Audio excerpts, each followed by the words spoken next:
Sir আমায় ডেকেছিলেন? রাকিব, কালকে নতুন এমডি ম্যাডাম আসবে। উনি পরিষ্কার পরিচ্ছন্নতা নিয়ে খুবই স্ট্রিক্ট। আমাদের কোম্পানির যে অবস্থা, কোথায় কি পড়ে আছে তার কোনো ঠিক ঠিকানা নেই। বাইরের কথা বাদ দিলাম, কোম্পানির ভেতরে অনেক ময়লা আবর্জনা পড়ে আছে। ম্যাডাম এসে দেখলে কি ভাববে? আগের এমডি তো বসে বসে গিলতো, আর একটু কাজে ভুল পেলেই গালিগালাজ করতো। আপনি চিন্তা করবেন না স্যার, আমি বিষয়টা দেখছি। কিন্তু আমার একটা শর্ত আছে। কি শর্ত? আমাকে একটা বুদ্ধি দেন, যে বুদ্ধি দিয়ে আমি আপনার মেয়েকে পটাতে পারবো। আমার মেয়েকে পটানো এত সহজ না। সেটা আমি দেখে নেব, আপনি শুধু বুদ্ধিটা দেন। ঠিক আছে, এদিকে আসো, কানে কানে বলি, কেউ শুনে নিবে। আমি স্যারের দিকে কান বাড়িয়ে দিতেই স্যার কান ধরে ফেলো। ও স্যার, লাগছে। আমার কাছে আমার মেয়ে পটানোর বুদ্ধি চাইছিস? এখন কেমন লাগছে জামাই বাবাজি? আমার ভুল হয়েছে স্যার, আর হবে না, এবারের মতো মাফ করে দেন। ঠিক আছে, এখন যা, কাজ কর। আপনাদের বলে রাখি, স্যারের কোনো ছেলে নেই, তাই স্যার আমাকে নিজের ছেলে মনে করে। আর স্যারের মেয়ে দেখতে অনেক সুন্দর আর অনেক দেমাকিও, আমাকে দেখতেই পারে না। আমি কিছু লোক নিয়ে পরিষ্কার পরিচ্ছন্নতা কাজে লেগে পড়লাম। সারাদিন কাজ করে ক্লান্ত শরীরে বাসায় এলাম। রাতে খাবার খেয়ে কিছু সময় কাজ করতে বসলাম। কাজ করার সময় হঠাৎ মোবাইলটা বেজে ওঠে। স্ক্রিনে তাকিয়ে দেখি অচেনা নাম্বার, তাই রিসিভ করলাম না। আরও কয়েকবার একই নাম্বার থেকে ফোন আসে, কিন্তু আমি রিসিভ না করে সাইলেন্ট করে কাজে মনোযোগ দিলাম। কাজ শেষ করে রাত 9টার দিকে ঘুমিয়ে পড়ি। সকালে ঘুম থেকে উঠে খাবার রান্না করতে গেলাম। রান্না শেষ করে খেয়ে অফিসে আসতে 10 মিনিট লেট হয়ে যায়। অফিস এসে দেখি সবাই নতুন ম্যাডামকে শুভেচ্ছা জানিয়ে ভিতরে নিয়ে যাচ্ছে। আমি সবার সাথে যোগ দিলাম, কিন্তু নতুন ম্যাডামকে এখনও দেখা হয়নি। তাই সবাইকে ঠেলে সামনে আসলাম ম্যাডামকে দেখার জন্য। কিন্তু ম্যাডাম নিকাপ করে এসেছে, তাই আর ম্যাডামকে দেখা হলো না। কেবিনে বসে আছি, তখন আফরোজা আসলো। আজকে তেমন কোনো কাজ নেই, তাই আফরোজার সাথে বসে বসে কথা বলতেছি। তখন পিয়ন এসে বলল ম্যাডাম আমাকে ডাকছে। ম্যাডাম এসেই আপনাকে প্রথমে ডাক দিল। যান ভাইয়া, দেখে আসেন ম্যাডাম কি বলে, আর ভিতরে কি হচ্ছে আমাকে একটু জানায়েন। আফরোজার কথার উত্তর না দিই আমি ম্যাডামের কেবিনের দিকে পা বাড়ালাম। কেবিনের সামনে এসে নক করলাম। ম্যাডাম এসে দরজা খুলে দিল। ভিতরে আসেন। আমি ভিতরে গিয়ে একটা চেয়ার টেনে বসলাম। ম্যাডাম এসে আমার সামনে চেয়ারে বসে বলল, কেমন আছো? আমি ম্যাডামের কথা শুনে চমকে উঠলাম। ম্যাডাম আমার দিকে তাকিয়ে থেকেই মুখের নিকাপ খুলে ফেলে। আমি ম্যাডামকে দেখে চেয়ার থেকে উঠে দাঁড়ালাম। তুমি এখানে কেন এসেছো? তোমাকে নিয়ে যেতে। আব্বা আম্মাকে আমি কথা দিয়েছি, একদিন তোমাকে তাদের কাছে ফিরিয়ে নিয়ে যাব।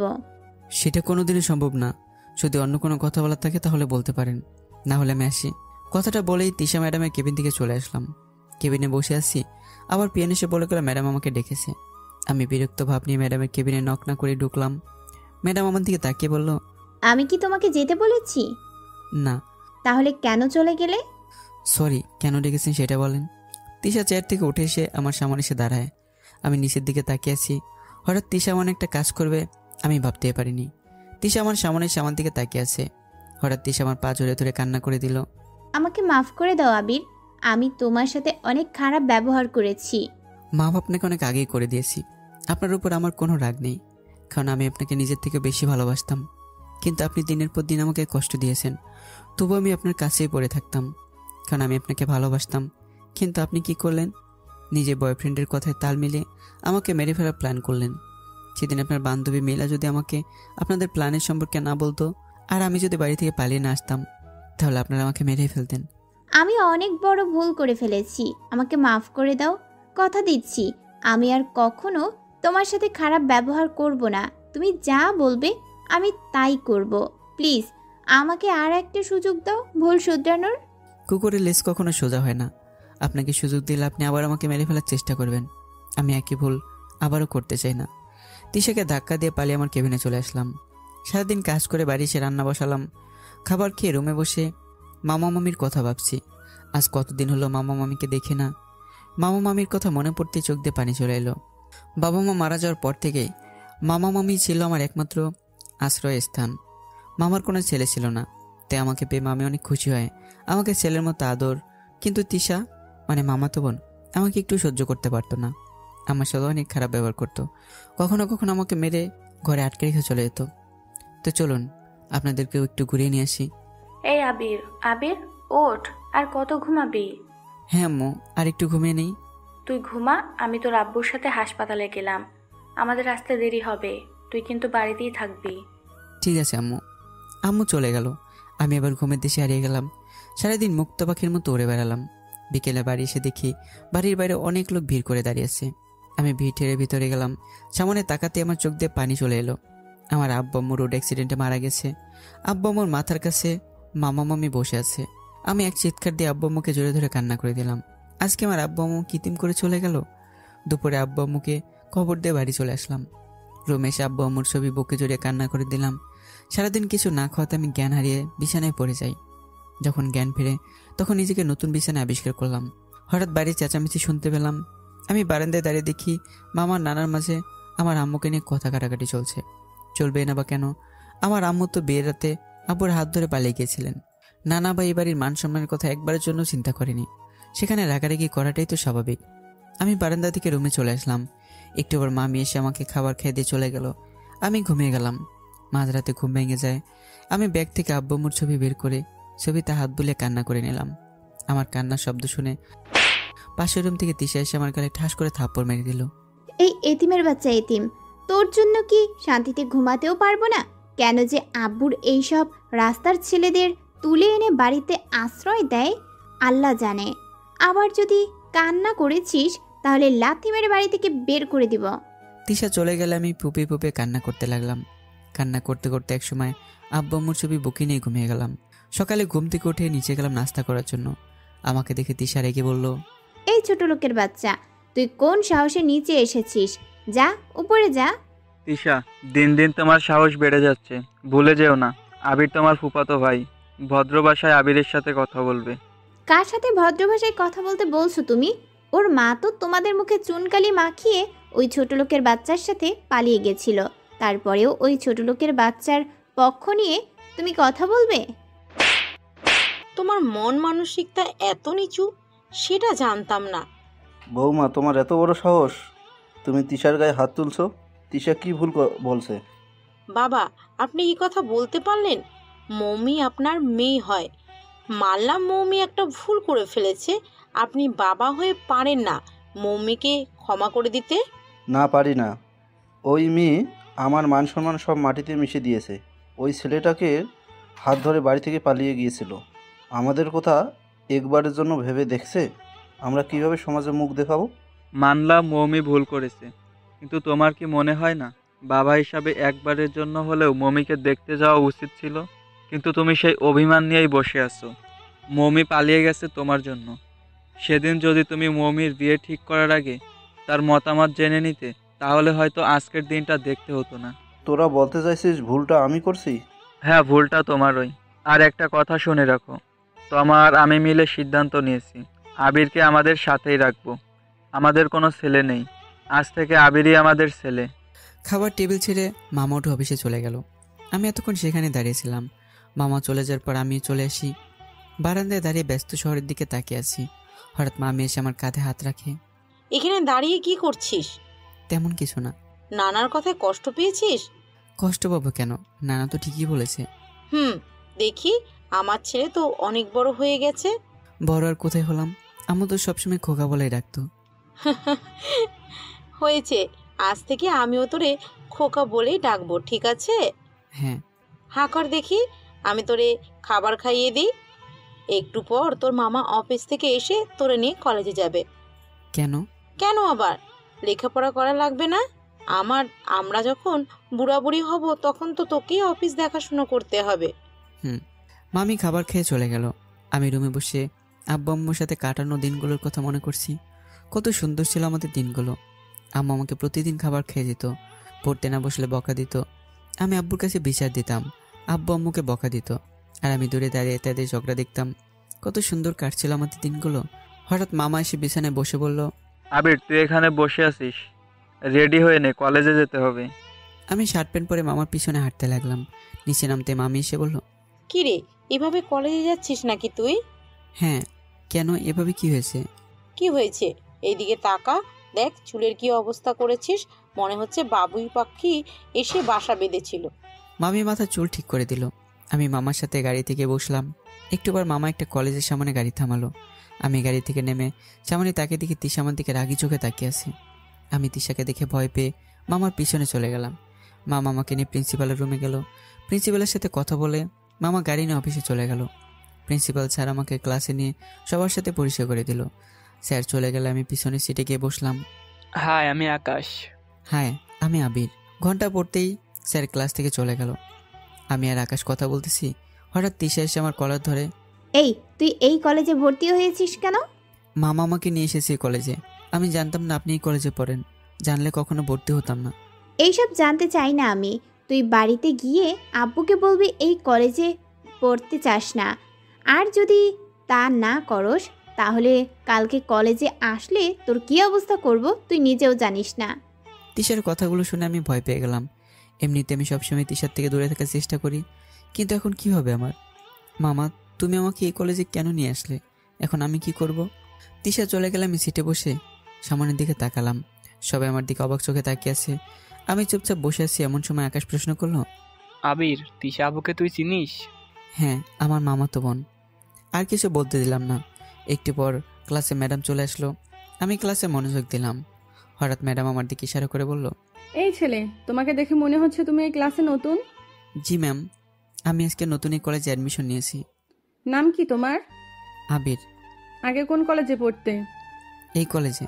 আগের কলেজেই তো ভালো ছিলে, চলে আসলে কেন? আমি চুপ করে আছি। কি হলো, চুপ করে দাঁড়িয়ে আছো কেন? নিশ্চয়ই খারাপ কিছু করেছো যার জন্য কলেজ থেকে বের করে দিয়েছে। না ম্যাডাম। তাহলে কি জন্য চলে আসলে?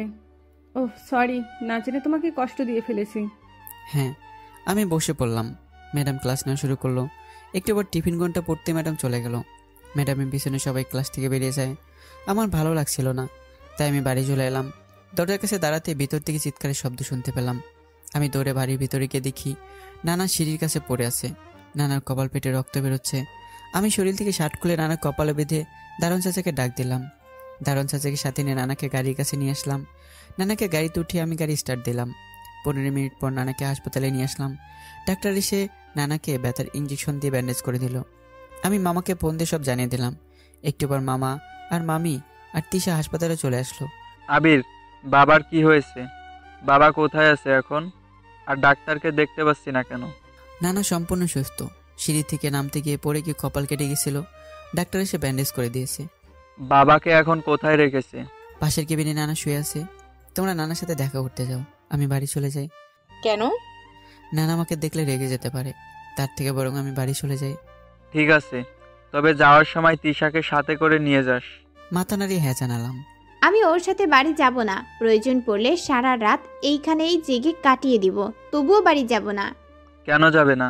তিশা, এটা হাসপাতাল, এখানে সিন ক্রিয়েট করো না। যা বলছি তাই কর। তিশা আশেপাশে তাকিয়ে দেখে বাড়ির সবাই আমাদের দিকে তাকিয়ে আছে, তাই কিছু না বলে রেখে বাইরে গিয়ে গাড়িতে বসে পড়ে। আমি তিশার পিছনে পিছনে গিয়ে গাড়ির ড্রাইভিং সিটে বসলাম। তিশা চুপচাপ বসে আছে। আমি গাড়ি স্টার্ট দিলাম। সারা রাস্তায় তিশা একটা কথা বলেনি। বাড়ির সামনে গাড়ি থামাতে তিশা গাড়ি থেকে নেমে চলে গেল। আমি গাড়ি সাইডে রেখে সোজা রুমে চলে আসলাম। বিকেলে ছাদে দাঁড়িয়ে আছি, হঠাৎ করে বৃষ্টি শুরু হলো। নিমিষে মনের ভিতর অচেনা ভালো লাগা কাজ করতে লাগলো। বৃষ্টিতে ভিজতে আমার অনেক ভালো লাগে। আমি ছাদের এক কোণে দাঁড়িয়ে বৃষ্টিতে ভিজছি। হঠাৎ পিছনে হাসির শব্দ পেলাম। তাকে দেখি তিশা 2 হাত মেলে বৃষ্টিতে ভিজছে। আমি তিশার দিকে অবাক নয়নে তাকিয়ে আছি। আজকে আমার সামনে নতুন এক তিশাকে বৃষ্টিতে ভিজতে দেখছি, যাকে দেখে মনের গভীরে ভালোবাসার জন্ম নিয়েছে। প্রেমে পড়ে গেলাম তিশার ওপর। বৃষ্টিতে ভেজার সময় তিশা আমাকে খেয়াল করেনি, কিন্তু যখন পিছনে করে তাকে আমাকে দেখে তখন তিশা বুড়ো কুচকে আমার দিকে তাকালো। আমি তিশার কাছে এসে মাটি থেকে ওড়নাতে উঠিয়ে হাতে ধরিয়ে দিলাম। তিশা আমার দিকে এক দৃষ্টিতে তাকিয়ে আছে।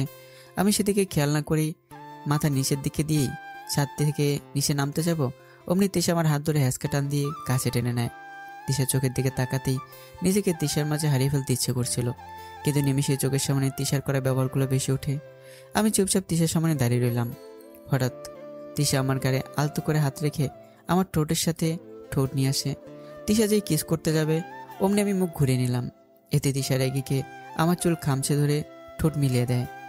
আমি ছোটার চেষ্টা করতেই তিশা আরো শক্ত করে চুল খামছে ধরে গভীরভাবে কিস করতে লাগলো। মাঝে মাঝে ঠোঁটে কামড়ও দিতে থাকে। আমি শুধু চোখ বন্ধ করে দাঁড়িয়ে আছি।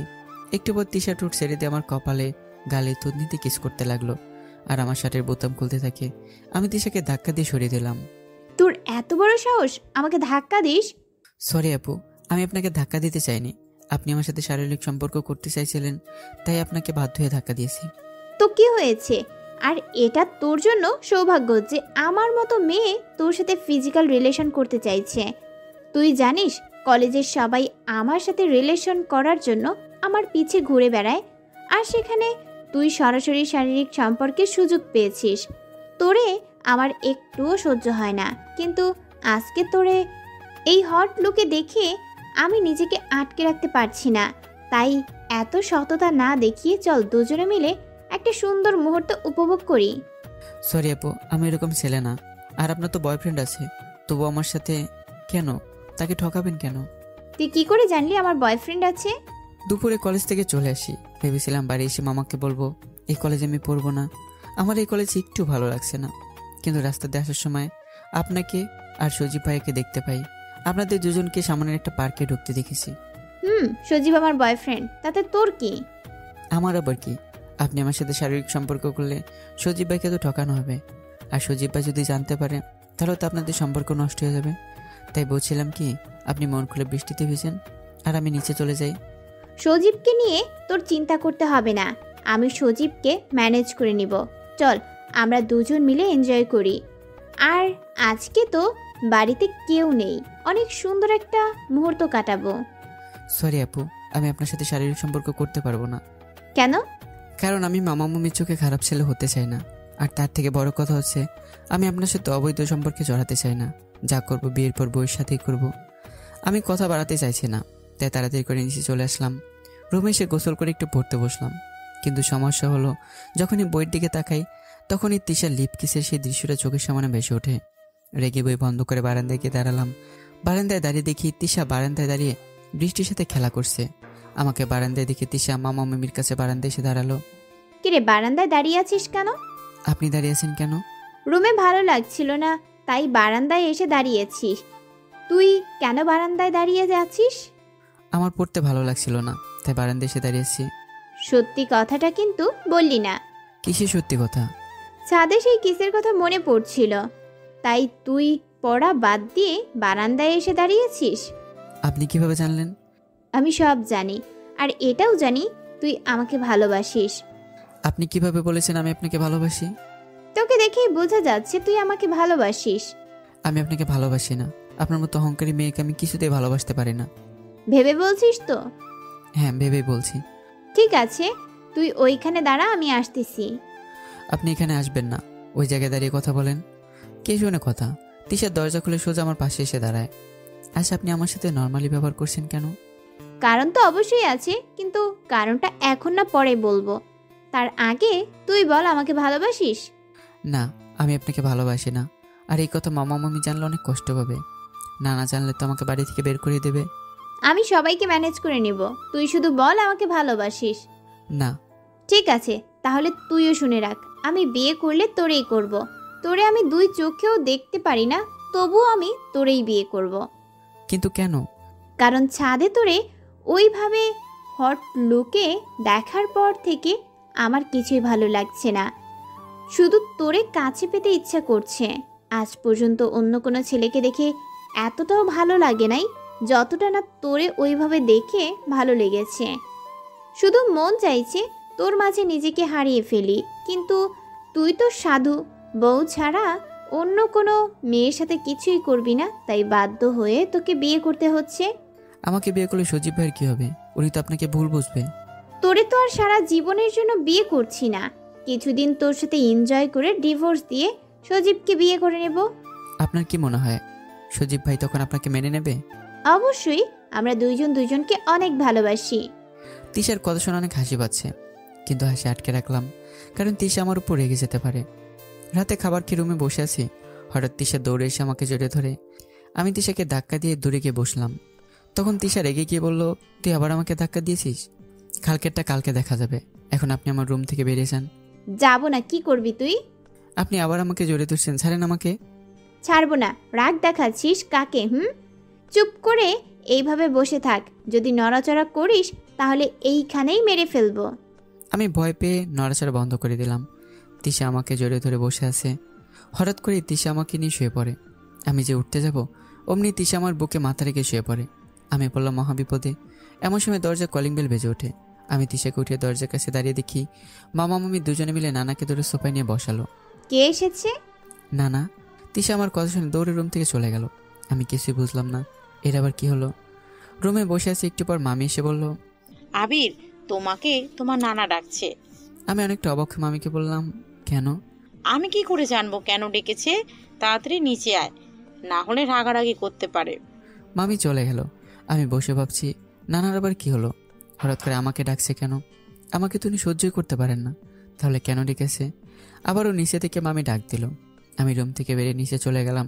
নানার সামনে মাথার নিচের দিকে দিয়ে তাকিয়ে আছি। দূরে দাঁড়িয়ে আছিস কেন? কাছে আয়। আমি নানার কাছে গিয়ে দাঁড়ালাম। নানা আমার দিকে তাকিয়ে বলল, হাসপাতাল থেকে চলে এসেছিলি কেন? আপনি তো আমাকে আপনার থেকে দূরে থাকতে বলেছেন। আমাকে দেখলে আপনি রেগে যান, তাই আমি আপনাকে হাসপাতালে রেখে বাড়ি চলে আসি। আমার কথা শুনে নানা কান্না করে আমাকে জড়িয়ে ধরে বলল, সরি নানা ভাই, আমি তোর সাথে অনেক খারাপ ব্যবহার করছি, আমাকে মাফ করে দিস। আমি নানাকে জড়িয়ে ধরলাম। আজকে আমি আবার নতুন একটা পরিবার পেলাম। নানার সাথে কিছু সময় কথা বলে রুমে চলে আসলাম। রুমে এসে দরজা লাগিয়ে পিছনে ঘুরে দেখি তিশা আমার পিছনে দাঁড়িয়ে আছে।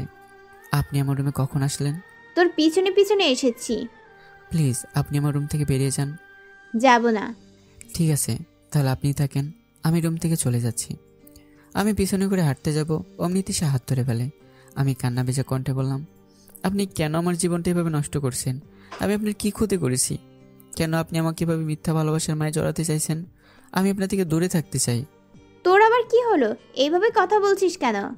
আমি আপনাকে ভালোবাসি। আপনি হয় আমাকে সারা জীবনের জন্য আপনার করে নেন, না হয় আমাকে দূরে সরিয়ে দেন। আমি কিচ্ছু বলবো না, তবু আমাকে বিয়ে করে অন্য কারোর সাথে সম্পর্ক রাখবেন না। এটা আমি মেনে নিতে পারবো না। তোর মতো ছোট লোকের বাচ্চাকে আমি ভালোবাসবো ভাবলি কি করে? তুই আমার কাছে টিস্যুর মতো, দু একদিন ব্যবহার করে রাস্তায় ছেড়ে ফেলে দিব। তোর কি যোগ্যতা আছে আমাকে ভালোবাসার? থাকোস তো আমার বাড়িতে, আবার বড় বড় কথা বলছিস। আপনি একদিন আমার জন্য অনেক কান্না করবেন, আমার পা ধরে মাপ চাইবেন, কিন্তু সেদিন আমি আপনাকে এভাবেই দূরে সরিয়ে দেব। তুই ভাবলি কি করে আমি তোর জন্য কান্না করব? এটা কোনো দিনই সম্ভব না। সম্ভব কি সম্ভব না সেটা সময় বলে দেবে। তবে একটা কথা শুনে রাখেন, সেদিন হয়তো আমি আপনাকে মাফ করে দিতে পারবো, কিন্তু একসাথে চলার পথে সঙ্গী হতে পারবো না। হয়তো নতুন কেউ চলে আসবে আমার জীবনে, যাকে নিয়ে নতুন করে পথ চলা শুরু করতে হবে। তোর এই ইচ্ছেটা ইচ্ছেই থেকে যাবে। আমি তোর কাছে কখনো মাপ চাইবো না, তুই দেখে নিস। তিশা চলে গেল। আমি তিশার দিকে তাকিয়ে একটা হাসি দিয়ে বিছানায় গিয়ে বসলাম। প্রচুর ঘুম পাচ্ছে, নিজেকে স্থির রাখতে পারছি না, তাই ঘুমিয়ে পড়লাম। সকালে ঘুম থেকে উঠে ফ্রেশ হতে গেলাম। ফ্রেশ হয়ে এসে কাঁধে ব্যাগ নিয়ে নিচে নেমে দেখি সবাই সোফায় বসে হাসাহাসি করছে। আমাকে নিচে নামতে দেখে মামি উঠে এসে আমার সামনে দাঁড়ায়। আবির, ব্যাগ কাঁধে নিয়ে কোথায় যাচ্ছিস? কলেজে যাচ্ছি। আজকে কলেজে যাওয়া লাগবে না। কেন? তিশা কিছু বলে নাই তোরে? কি বলবে? আজকে তোর আর তিশার বিয়ে। তিশা, তুই আবিরকে বলিস নাই কেন? আম্মু, আমি রাতে আবিরকে বলে এসেছি। কি রে আবির, বলছিস না কেন? তোর জন্য আম্মু আমাকে বকা দিচ্ছে। তিশা, আবিরকে সম্মান দিয়ে কথা বল। আবির এখন তোমার হবু বর। সরি আম্মু। আবির, আজকে তোমার কলেজে যাওয়া লাগবে না। তুমি আজকে বাড়িতে বসে পড়াশোনা করে নাও, আর সন্ধ্যায় কাজে তোমাদের বিয়ে পড়াতে আসবে, মনে থাকে যেন। আম্মু, আবিরের সাথে আমার কিছু কথা আছে, আমি আবিরের সাথে রুমে গেলাম। ঠিক আছে। দেখিস বিয়ের আগে যেন বাসর না হয়ে যায়। দাদু। সবাই একসাথে হো হো করে এসে দিল। তিশা আমার বগলে নিচে হাত দিয়ে সিঁড়ি বেয়ে হেঁটে যাচ্ছে। আমি তিশার দিকে তাকিয়ে রইলাম। রুমে এসে তিশা আমাকে ধাক্কা দিয়ে দরজা বন্ধ করে দিল। আমি কিছুটা ভয় পেয়ে গেলাম। দরজা বন্ধ করে তিশা আমার দিকে এগিয়ে আসছে। তিশার এগিয়ে আসা দেখে আমি পিছনে যেতে লাগলাম। একসময় খাটের সাথে ধাক্কা খেয়ে বিছানার উপর পড়ে গেলাম।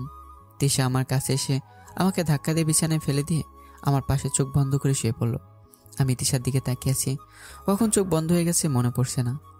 দুপুরে ঘুম থেকে উঠে দেখি তিশা আমার বুকের উপর হাত দিয়ে শুয়ে আছে। আমি তিশার হাত ছড়িয়ে বিছানা থেকে উঠে গেলাম। দুপুরে খাবার খাওয়ার জন্য নিচে গিয়ে দেখি সবাই বসে আড্ডা দিচ্ছে। আমি সবার সাথে কিছুক্ষণ আড্ডা দিয়ে খাবার খেতে গেলাম। খাবার খেয়ে রুমে বসে মোবাইলে গেম খেলতেছি। হঠাৎ মামি এসে আমার হাতে পাঞ্জাবি দিয়ে বলল, একটু পরে এই পাঞ্জাবি পরে নিচে আসবে। মামি তিশাকে ঘুম থেকে উঠিয়ে রুমে নিয়ে গেল। আমি মনে মনে ভাবছি বাসরাতে কী করবে আল্লাহ জানে। সারাদিন মরার মতো ঘুম পেরে উঠলো। ঘড়িতে তাকিয়ে দেখি 7টা বেজে গেছে। আমি উঠে পাঞ্জাবি পরে নিলাম। নিচে গিয়ে দেখি কাজে এসে বসে আছে। আমি গিয়ে সোফায় বসে পড়লাম। একটু পর তিশাকে এনে আমার পাশে বসিয়ে দিল। নেন কাজী সাহেব, বিয়ে পড়ানোর কাজ শুরু করেন। কাজী বিয়ে পড়ানো শুরু করে দিল। বিয়ে পড়ানো শেষে কাজী দুহাত তুলে আমাদের জন্য দোয়া করে চলে গেল। মামি এসে তিশাকে নিয়ে আমার রুমে বসে দিয়ে আসলো। আমি উঠে ছাদে চলে গেলাম। ছাদে বসে আব্বুম্মুর কথা ভাবছি। আজকে আব্বুম্মু বেঁচে থাকলে হয়তো আমার বিয়েটা আরো ধুমধাম করে অনেক আনন্দ করে দিত। শূন্য মনের হাহাকার নিয়ে একটা দীর্ঘ শ্বাস ফেলে নিচে চলে গেলাম। দরজার সামনে দাঁড়িয়ে ভাবছি ভেতরে যাবো কি যাব না। হঠাৎ মামা এসে আমাকে পিছন থেকে ধাক্কা দিয়ে রুমে পাঠিয়ে দিল। আমি নিজেকে সামলে নিয়ে দরজা বন্ধ করে দিলাম। তিশা বিছানা থেকে উঠে এসে আমার পা ধরে সালাম করতে যাবে, তার আগে আমি তিশাকে ধরে ফেলি। কি করছেন কি আপনি? কেন সালাম করছি? বাসর রাতে প্রত্যেক স্ত্রী তার স্বামীকে সালাম করবে, এটাই নিয়ম। এই বিয়েটা তো আর সাধারণ বিয়ের মতো না। আমরা দুজনেই জানি 3 মাস পর আমাদের দুজনের রাস্তা আলাদা হয়ে যাবে। আপনি সজীবকে বিয়ে করবেন আর আমি আমার মতো কাউকে খুঁজে নেব যে আমাকে তার ভালোবাসা দিয়ে আগলে রাখবে। তাহলে তো নিয়ম মেনে কি হবে? তিশা আমার দিকে বড় কুচকে তাকিয়ে আছে। হঠাৎ তিশার মোবাইল বেজে ওঠে। স্ক্রিনে সজীব নাম দেখে তিশা বেশ রেগে যায়। আমি ভেবেছিলাম তিশা হয়তো ফোন রিসিভ করবে না, কিন্তু আমার ধারণা ভুল প্রমাণিত করে তিশা ফোন রিসিভ করে বারান্দায় চলে গেল। আমি মন খারাপ করে বিছানায় বসে পড়ি। বেশ কিছুক্ষণ তিশার জন্য বসে থাকার পরে যখন দেখলাম তিশা আসছে না, তখন রাগ করে শুয়ে পড়লাম। কখন ঘুম চলে এসেছে মনে নেই। মাঝরাতে তিশার ডাকে ঘুম ভেঙে যায়। আমি ঘুম ঘুম চোখ নিয়ে উঠে বসলাম। কি হয়েছে? এত রাতে ডাকাডাকি করছেন কেন? তুই ঘুমিয়ে গেছিস কেন? তাহলে কি করব? আপনার জন্য রাত জেগে বসে থাকবো নাকি? তিশা কিছু না বলে আমার উপরে ঝাঁপিয়ে পড়ে। এদিকে আমার ঘুমে চোখ বন্ধ হয়ে আসছে। তিশা পাগলের মতো আমার ঠোঁট কালে বুকে কিস করছে আর বলছে, বলেছিলাম না তোরে আমি বিয়ে করেই ছাড়বো। মাঝরাতে মনে হলো কে আমাকে আষ্টে পিষ্টে জড়িয়ে ধরে আছে। আমি নড়াচড়া করতে পারছি না। ঘুম ঘুম চোখ মিলে তাকে দেখি তিশা আমাকে জড়িয়ে ধরে শুয়ে আছে। ঘড়ির দিকে তাকালাম, দেখি রাত 3:30 বাজে। আমি তিশাকে আস্তে করে সরিয়ে গোসল করতে গেলাম। গোসল করে এসে তাহাজ্জুদের নামাজ আদায় করে বারান্দায় চলে গেলাম। বারান্দায় চেয়ার পেতে বসে আছি। একটু পর মুয়াজ্জিমের কণ্ঠে আজানের ধ্বনি ভেসে আসলো। আমি মসজিদের দিকে গেলাম না, কারণ এত সকালে বাইরে দেখলে সবাই সন্দেহ করতে পারে। তাই আমি উঠে রুমের ভিতরে গিয়ে যাই নামাজ বিছিয়ে নামাজ পড়ে নিলাম। নামাজ শেষ করে উঠে দেখি তিশা বাচ্চাদের মতো কাঁচামাচু হয়ে ঘুমিয়ে আছে। আমি তিশার কাছে গিয়ে তিশাকে জড়িয়ে ধরে কয়েকটা পিক তুলে ঘুমিয়ে পড়লাম। সকাল 9টার সময় ঘুম থেকে উঠে ফ্রেশ হয়ে নিচে গেলাম। সবাই নিচে বসে গল্প করছিল। আমাকে দেখে গল্প করা বন্ধ করে দিয়ে মিটি মিটি হাসতে লাগলো। আমি কিছুই বুঝলাম না। তিশার টেবিলের নিচ দিয়ে আমার পায়ে খোঁচা মারলো। আমি তিশার দিকে তাকালাম। তিশা চোখ বড় বড় করে আমার দিকে তাকিয়ে আছে। আমি ইশারায় বললাম, কি হয়েছে? তিশা গলার নিচে হাত দিল। আমি কিছুই বুঝলাম না। এতে করে তিশার রাগ দ্বিগুণ হয়ে যায়। তিশা রেগে খাবার টেবিল ছেড়ে চলে গেল। আমি তিশার পিছনে হাঁটতে লাগলাম। রুমের কাছে যেতেই তিশা আমাকে টান মেরে রুমের ভিতর নিয়ে দরজা বন্ধ করে দিল। আমি কিছুটা ভয় পেয়ে গেলাম। তিশা রাগী চোখ নিয়ে আমার কাছে এসে আমাকে আয়নার সামনে দাঁড় করালো। আমি আয়নার দিকে তাকিয়ে আকাশ থেকে বললাম, আমার ঘাড়ে কামড়ের দাগ। আমি তিশার দিকে তাকিয়ে দেখি তিশার নিচের দিকে তাকিয়ে মুসকে মুসকে হাসছে। আমি বুঝে গেলাম সারা রাত তিশা আমার সাথে এইসব করেছে। লজ্জায় সারাদিন রুম থেকে বের হলাম না। বিকেলে বারান্দায় বসে কানে হেডফোন লাগিয়ে গান শুনতেছি। হঠাৎ তিশা এসে আমার কলা ধরে রুমের ভিতরে নিয়ে গেল। আমি কানের হেডফোন সরিয়ে তিশার দিকে বুড়ো কুচকে তাকালাম। তিশা রেগে প্রশ্ন করলো, তুই বারান্দায় বসে কি করছিলি? কানে হেডফোন লাগিয়ে গান শুনতেছিলাম। তুই মিথ্যা বলছিস কেন? আমি দেখেছি তুই পাশের বাসার ভাবির দিকে তাকিয়েছিলি। তাতে আপনার কি? তিশা কিছু বলতে যাবে তার আগে মোবাইলটা বেজে ওঠে। স্ক্রিনে সজীব নাম দেখে রাগ উঠে গেল। তিশার হাত থেকে মোবাইলটা কেড়ে নিয়ে ফ্লোরে ছুঁড়ে মারলাম। মোবাইল ভেঙে 2 খণ্ড হয়ে গেল। তিশা আমার গালে ঠাস ঠাস করে 2টা থাপ্পড় মেরে বলল, তোর এত বড় সাহস তুই আমার মোবাইল ফ্লোরে ছুঁড়ে মেরে ভেঙে ফেলছিস? তুই জানিস এই মোবাইলটার দাম কত? 40,000 টাকা। জীবনে এত টাকা একসাথে চোখে দেখেছিস? ভেঙেছি, বেশ করেছি, আরো ভাঙবো। এরপর যদি কখনো সজীবের সাথে কথা বলতে বা দেখা করতে দেখি তাহলে কি? তাহলে তোর এমন অবস্থা করবো কখনো ভুলতে পারবেন সেই দিনটার কথা। কি করবি তুই? আমিও দেখতে চাই। আমি দেখতে চাই তুই কি করতে পারিস আমার। এটা তো কিছুই না। এরপরে যদি সজীবের সাথে দেখি তাহলে আরো খারাপ হবে তোর সাথে। তুই আমাকে বিয়ে করানো বড় ভুল করেছিস। কারণ আমি তোরে ভালোবাসতাম, কিন্তু বলতে পারিনি। কারণ আমি চাইতাম মামা মামি আমার জন্য যাতে কষ্ট না পায়। তাই এতদিন কিছু করতে পারিনি। এখন তুই আমার বিয়ে করা বউ, আর নিজের বউকে কীভাবে নিজের করে আগলে রাখতে হয় সেটা আমি ভালো করেই জানি।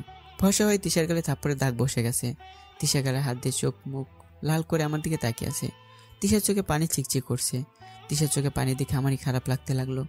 তিশা হাত উল্টে চোখের পানি মুছে আমার গলা চেপে ধরে বলল, তোর এত বড় সাহস তুই আমার গায়ে হাত তুলিস? আজকে তোরে এমন শিক্ষা দেব, জীবনে কোনো দিন আমার গায়ে হাত তুলতে গেলে তোর হাত যেন কেঁপে ওঠে। তিশা বাইরে থেকে একটা লাঠি এনে রুমের দরজা বন্ধ করে দিয়ে আমাকে মারতে লাগলো। আমি গলা ফাটি চিৎকার করে তিশার কাছে মাপ চাচ্ছি। প্লিজ তিশা, আমাকে মাফ করে দাও, আমি তোমার স্বামী, প্লিজ আমাকে মেরো না, আমি মরে যাব। মরে যা, তাতে আমার কি? তুই মরে গেলে সব থেকে বেশি খুশি হব আমি, কারণ তুই আমার পথের কাঁটা। তুই মরে গেলে আমি সজীবকে নিজের করে পাবো, আর সেই সাথে এই সম্পত্তিও আমার থেকে যাবে। তিশা আরও জোরে জোরে আমাকে মারতে লাগলো। আমি ব্যথায় ছটফট করে তিশার পা জড়িয়ে ধরে মাপ চাইলাম, কিন্তু আমার উপর তিশার একটু দয়া হলো না। লাঠির আঘাত সহ্য করতে না পেরে একসময় আমি জ্ঞান হারিয়ে ফ্লোরে পড়ে যাই। তারপর কি হয়েছে মনে নেই। জ্ঞান ফিরে পেয়ে দেখি আমি হাসপাতালের বেডে শুয়ে আছি। আমার পাশে মামি কপালে হাত দিয়ে বসে আছে। আমাকে নড়াচড়া করতে দেখে মামি আমার দিকে তাকালো। আমার জ্ঞান ফিরেছে দেখে মামি কান্না করে দিল। মামির কান্নার শব্দ শুনে মামা আর নানা ভেতরে চলে আসে। নানা আমার পাশে বসে বলল, কেমন আছিস নানা ভাই? হ্যাঁ ভালো, তোমরা কেমন আছো? আমরাও ভালো আছি। কিছু টাকার জন্য তুই এত বড় রিস্ক নিতে গেলি কেন? ছিনতাইকারীদের টাকা দিয়ে দিতি। আমার কি টাকার অভাব আছে? আর 2 লাখ টাকা চলে গেলে কি এমন হতো? কিন্তু তুই সামান্য কিছু টাকার জন্য ছিনতাইকারীদের সাথে লড়াই করতে গেলি। একবারও ভেবে দেখেছিস তোর যদি কিছু হয়ে যেত তাহলে আমরা কাকে নিয়ে থাকতাম, আর তিশার কি হতো? আমি বুঝতে পারলাম তিশা সবাইকে উল্টাপাল্টা বুঝিয়েছে। পরের দিন বিকেলে হাসপাতাল থেকে চলে আসলাম। বাড়ি এসে দেখি তিশা জায়নামাজে বসে নামাজ পড়তেছে। এটা দেখে তো আমি অবাক হয়ে যাই। নামাজ পড়ে শেষ করে তিশা আমাকে নিয়ে ওপরে চলে আসে। আমি শুধু তিশার অভিনয়টা দেখে যাচ্ছি। সেদিন বাড়িতে কেউ ছিল না বলে আমাকে মারার সাহস পেয়েছিল, কিন্তু আজকে বাড়িতে সবাই আছে, তাই কিছু বলতে পারবে না। সারাদিন বিছানায় বসে ভালো লাগতেছিল না, তাই খুঁড়িয়ে খুঁড়িয়ে হেঁটে ছাদে গেলাম। ছাদে বসে ইউটিউবে কিছু ফানি ভিডিও দেখলাম। হঠাৎ ছাদে কারো আসার উপস্থিতি টের পেলাম। পিছনে করে তাকে দেখে মামা। মামা ছাদে আমাকে দেখে পাশে এসে বসে বলল, কেমন লাগছে এখন? হ্যাঁ ভালো। একটা সত্যি কথা বলবি? কি কথা? আমি জানি তোর এই অবস্থা তিশা করেছে। পুরুকুসকে মামার দিকে তাকিয়ে রইলাম। তুই তিশাকে কিছু বলিস নাই কেন? এমনি। এমনি নাকি তিশাকে ভালোবাসিস বলে তিশার সব অত্যাচার সহ্য করে যাচ্ছি? এবার আমি মামার কথায় অবাক হয়ে মামার দিকে বুড়ুকুসকে তাকালাম। মামা আমার কাঁধে হাত রেখে বলল, তুই চিন্তা করিস না আবির, দেখবি একদিন ঠিকই তিশা তোর কাছে ফিরে আসবে। আমি মুচকি এসে বললাম, সেদিনের অপেক্ষায় বসে আছি, জানি না সেদিনটা কবে আসবে। মামা আর কিছু বলল না। আমরা দুজনে বসে আছি। হঠাৎ পেছন থেকে মামি বলল, আমি তোমাদের সারা বাড়ি খুঁজে বেড়াচ্ছিলাম, আর তোমরা দুজনে এখানে বসে গল্প করছো। আমি পিছনে ঘুরে দেখি মামি ছাদের দরজায় দাঁড়িয়ে আছে। আমি মামির দিকে তাকিয়ে বললাম, আমরা আবার কোথায় গল্প করতেছি? আমার সাথে মিথ্যা বলবি না, কি নিয়ে গল্প করতে চাই সেটা বল। তো তোমাকে নিয়ে। মামা বলতেছে তুমি নাকি বিয়ের আগে অনেক সুন্দরী ছিলে, এলাকার সব ছেলেরা তোমার পাগল ছিল, আর তুমি আমার মামাকে ভালোবাসতে, সবসময় মামাকে প্যারা দিতে, এটা করা যাবে না, ওটা করা যাবে না, ওখানে যাওয়া যাবে না, এসব কথা বলে মামাকে প্যারা দিতে। কিন্তু বিয়ের পর নাকি তুমি পাল্টে গেছো। এখন ভুল করে আর মামাকে শাসন করো না, প্যারা দাও না। এখন মামা তোমার করা শাসন ও প্যারা খুব মিস করে। দেখো না মামার দিকে তাকিয়ে, মুখটারে বাংলার প্যাসের মতো করে বসে আছে। দাঁড়া শয়তান পোলা, তোর একদিন কি আমার একদিন। আমি দৌড়ে ছাদ থেকে নেমে রুমে আসলাম। রুমে এসে পড়তে বসলাম। কিছুক্ষণ পড়ার পর আর ভাল লাগছিল না, তাই মোবাইলটা নিয়ে বসলাম। মোবাইল টিপতে টিপতে কখন রাত 9টা বেজে গেছে খেয়ালই নেই। আমি মোবাইল থেকে খাবার খাওয়ার জন্য বিছানা থেকে নামতেই মামি আমার রুমে খাবার নিয়ে ঢুকলো। আমি তো নিচেই যাচ্ছিলাম, তুমি কষ্ট করে খাবার কেন আনতে গেলে? এখনো তুই পুরোপুরি সুস্থ না, এই শরীর নিয়ে নিচে গিয়ে খাবার খাওয়া লাগবে না, আমি এসে তোরে খাবার খাইয়ে দিব। আমি মাথা নাড়িয়েই হ্যাঁ সূচক উত্তর জানালাম। মামি আমার পাশে বসে খাবার খেয়ে দিচ্ছে। আমি খাবার মুখে নিয়ে মামির দিকে তাকালাম। আমার মা আমাকে মুখে তুলে খাইয়ে দিত। মায়ের কথা মনে পড়তে চোখে পানি চলে আসলো। আমি হাতের উল্টো দিক দিয়ে চোখের পানি মুছে নিলাম। মামি আমাকে খাবার খেয়ে দিয়ে চলে গেল। মামি চলে যাওয়ার পর আবারও মোবাইল নিয়ে বসলাম। কখন চোখ লেগে গেছিল মনে নেই। সকালে ঘুম থেকে উঠে দেখি মোবাইল বন্ধ হয়ে আছে। আমি মোবাইল চার্জে বসে ফ্রেশ হতে গেলাম। ফ্রেশ হয়ে এসে দেখি মামি খাবার নিয়ে রুমে বসে আছে। তুমি আবার কখন আসলে? এই মাত্র আসলাম। হাঁ কর দেখি, তোকে খাবার খাইয়ে দিয়ে আমি আবার অফিসে যাব। কেন? সকালে তোর মামা না খেয়ে অফিসে চলে গেছে, তাই খাবার দিতে যাব। ও, তিশা কি কলেজে গেছে? অনেক আগে। আমি যাব না। না, আর কয়েকটা দিন রেস্ট কর, তারপর কলেজ যাবি। আচ্ছা। মামি খাবার প্লেট নিয়ে চলে গেল। আমি রুমে বসে থাকতে আমার ভালো লাগছিল না, তাই বারান্দায় গিয়ে বসলাম। বারান্দায় বসে বাড়ির সামনে রাস্তার দিকে তাকিয়ে আছি। হঠাৎ দেখি তিশা সজীবের বাইকের পিছনে বসে কোথায় যেন যাচ্ছে। আমার মাথায় আগুন ধরে গেল। আমি উঠে দাঁড়াতে ওরা চলে গেল। বিকেলে রুমে বসে তিশার জন্য অপেক্ষা করছি। এখন আমার রাগ একটু কমেনি। একটু আবার তিশা রুমে আসলো। রুমে এসে ব্যাগ বিছানার উপর ছুঁড়ে ফেলে ফ্রেশ হতে চলে গেল। ফ্রেশ হয়ে বেরোতে আমি তিশার 2 বাহু শক্ত করে দেয়ালের সাথে চেপে ধরলাম। সকালে সজীবের সাথে কোথায় গেছিলি? তিশা আমার চোখের দিকে ভুরু কুঁচকে তাকালো। আমি আবারও বললাম, সকালে সজীবের সাথে কোথায় গেছিলে? রেস্টুরেন্টে গিয়েছিলাম। কেন? ডেটিংয়ে।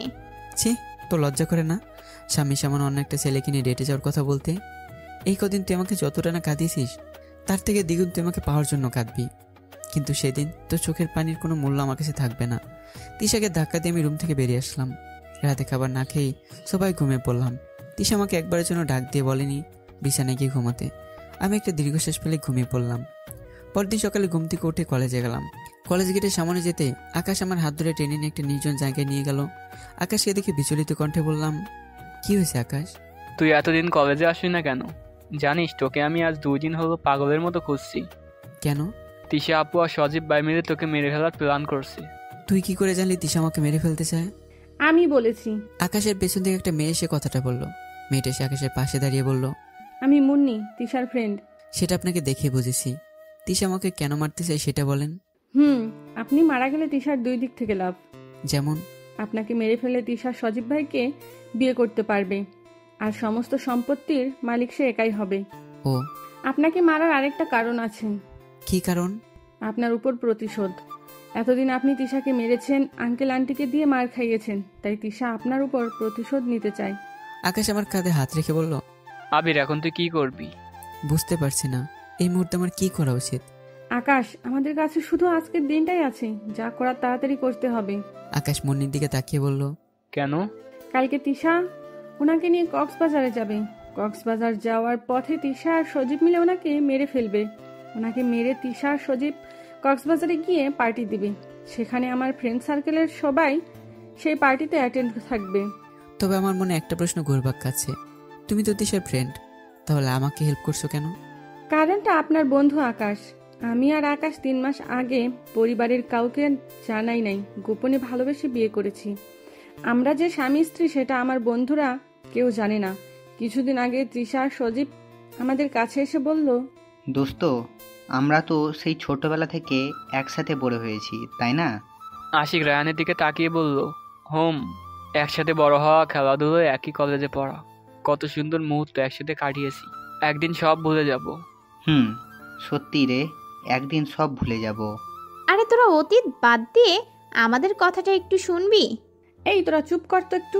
সজীবকে উদ্দেশ্য করে তোরা বল, কি বলতে চাস? দোস্ত, আমি একটা বিপদে পড়েছি। এটা আবার নতুন কি? বল, কি বিপদ? দোস্ত, তোরা তো জানিস আমি সজীবকে ভালোবাসি, আর সজীবকে পাওয়ার জন্য সব করতে পারি। তো এখানে বিপদের কি হলো? আঙ্কেল আন্টিকে বলে তোরা বিয়ে করে নে। এইখানেই তো সমস্যা। মানে? আমার ফুফাতো ভাই আবিরের সাথে জোর করে আমার বাবা বিয়ে দিয়েছে। আমি ওকে একটুও সহ্য করতে পারি না।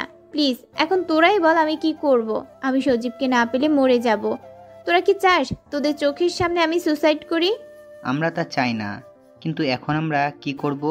তোদের কিছুই করতে হবে না, তোরা শুধু আমাদেরকে একটু হেল্প করবি। ঠিক আছে, কিন্তু তোরা কি করতে চাইছিস একটু বলবি? তিশা আর আমি মিলে সিদ্ধান্ত নিয়েছি আবিরকে আমাদের রাস্তা থেকে সরিয়ে ফেলবো। মানে ঠিক বুঝলাম না। মানে আবিরকে আমরা প্ল্যান করে কক্সবাজারে নিয়ে যাব, আর যাওয়ার পথে রোড অ্যাক্সিডেন্টে আবিরকে মেরে ফেলবো। তারপর আমরা সবাই মিলে কক্সবাজার গিয়ে পার্টি করব। সেটা না হয় বুঝলাম, কিন্তু বাড়িতে যখন জানতে পারবে তখন কি হবে একবার ভেবে দেখেছিস? আরে সেইটা নিয়ে তোদের চিন্তা করতে হবে না, আমি আর তিশা মিলে সব সামলে নিব। এখন তোরা বল, এই প্ল্যানে আমাদের সাথে আসিস কিনা সেটা বল। সবাই চুপ করে বসে আছি। কিরে সবাই চুপ কেন? কিছু তো বল। বুঝেছি তোরা আমাদের হেল্প করবি না। ভেবেছিলাম তোরা আমাদের হেল্প করবি, কিন্তু আমি ভুল ভেবেছি। আসি রে দোস্ত, ভালো থাকিস। তিশা সজীবের হাত ধরে চলে যেতে লাগলো। হঠাৎ রায়হান বলল, আমরা তোদের সাথে আছি। কি বলছিস তুই রায়হান? আমি ঠিকই বলছি। বন্ধুর বিপদে যদি বন্ধুরাই পাশে না থাকে তাহলে সেটা কিসের বন্ধুত্ব? রায়হান ঠিকই বলেছে। ওদের জন্য না হয় একটা ভুল করলাম, তাতে কি হয়েছে? আর তোরা এত প্যারা নিচ্ছিস কেন? পুলিশ তদন্ত করতে আসলে আমরা বলবো অ্যাক্সিডেন্ট করে মারা গেছে। ঠিক আছে, কিন্তু আবিরকে কক্সবাজারে নিয়ে যাওয়ার জন্য রাজি করাবে কে, আর কবে নিয়ে যাবি? কেন তিশা আবিরকে রাজি করাবে, আর আমি 15 তারিখে কক্সবাজারে যাওয়ার সমস্ত ব্যবস্থা করে রাখছি। ও তারপর আমি ওদের কাছ থেকে চলে আসি। একটু দূরে এসে মোবাইল বের করে দেখি আকাশ আমাকে 4টা মিসড কল করেছে। আমার মোবাইল সাইলেন্ট করা ছিল, তাই শব্দ শুনতে পাইনি। আমি তাড়াতাড়ি করে আকাশকে ফোন দিলাম। আকাশ ফোন রিসিভ করে কলেজের পিছনে পুকুর পাড়ে যেতে বলেই ফোন কেটে দিল। আমি কলেজের পিছনে গিয়ে দেখি আকাশ পুকুর পাড়ে বসে আছে। আমি আকাশের পাশে বসে বললাম, তুমি একা একা এই নির্জন জায়গায় বসে কি করছো? তার আগে বলো, তুমি আমার ফোন রিসিভ করছো না কেন? বন্ধুদের সাথে আড্ডা দিচ্ছিলাম। দুজনেই চুপ করে বসে আছে। হঠাৎ নীরবতা ভেঙে আকাশ বলল, আচ্ছা, তুমি আবিরকে চিনো? কোন আবিরের কথা বলছো তুমি? আরে, তোমার বান্ধবী তিশার ফুফুতো ভাইয়ের কথা বলছি। তুমি তাকে কিভাবে চিনো? কিভাবে চিনি মানে, আবির আমার বেস্ট ফ্রেন্ড। কি? আবির তোমার ফ্রেন্ড? হোম, কিন্তু তোমার কি হলো, মুখটা ফ্যাকাশে দেখাচ্ছে কেন? আকাশ, আমি একটা মস্ত বড় ভুল করে ফেলেছি। প্লিজ আমাকে মাফ করে দাও। আগে তো বলবে ভুলটা কি করেছো। তারপর আমি আকাশকে সব বলে দিলাম। আকাশ আমার দিকে রাগি চোখে তাকিয়ে চলে যায়। তারপরের দিন আকাশ আর আমি মিলে আপনাকে খুঁজতে থাকি, কিন্তু আপনাকে কোথাও খুঁজে পাইনি। আর ফাইনালি আজকে আপনাকে খুঁজে পেলাম। এখন আমাদের কাছে শুধু আজকের দিনটাই সময় আছে। কালকে সকালে তিশা আপনাকে নিয়ে কক্সবাজারে যাবে। আমি এতক্ষণ মেরে দাঁড়িয়ে মুন্নির কথা শুনলাম। আমাকে মেরে ফেলার জন্য এত কিছু। আমি ভেবেছিলাম তিশা হয়তো আমাকে একটু হলেও ভালোবাসে, কিন্তু আমি ভুল ভেবেছিলাম। কলেজ থেকে বেরিয়ে রাস্তা দিয়ে আনমনে হেঁটে যাচ্ছিলাম। হঠাৎ পেছন থেকে তিশা আমার হাত ধরে টান মেরে রাগি কণ্ঠে বলল, এই তোর মাথা ঠিক আছে? আর একটু হলেই তো গাড়ির নিচে চাপা পড়তি। ভাগ্যিস আমি গাড়িটা ব্রেক করেছিলাম আগেই, না হলে এখানেই মারা যেতি। যা, গাড়িতে গিয়ে বস।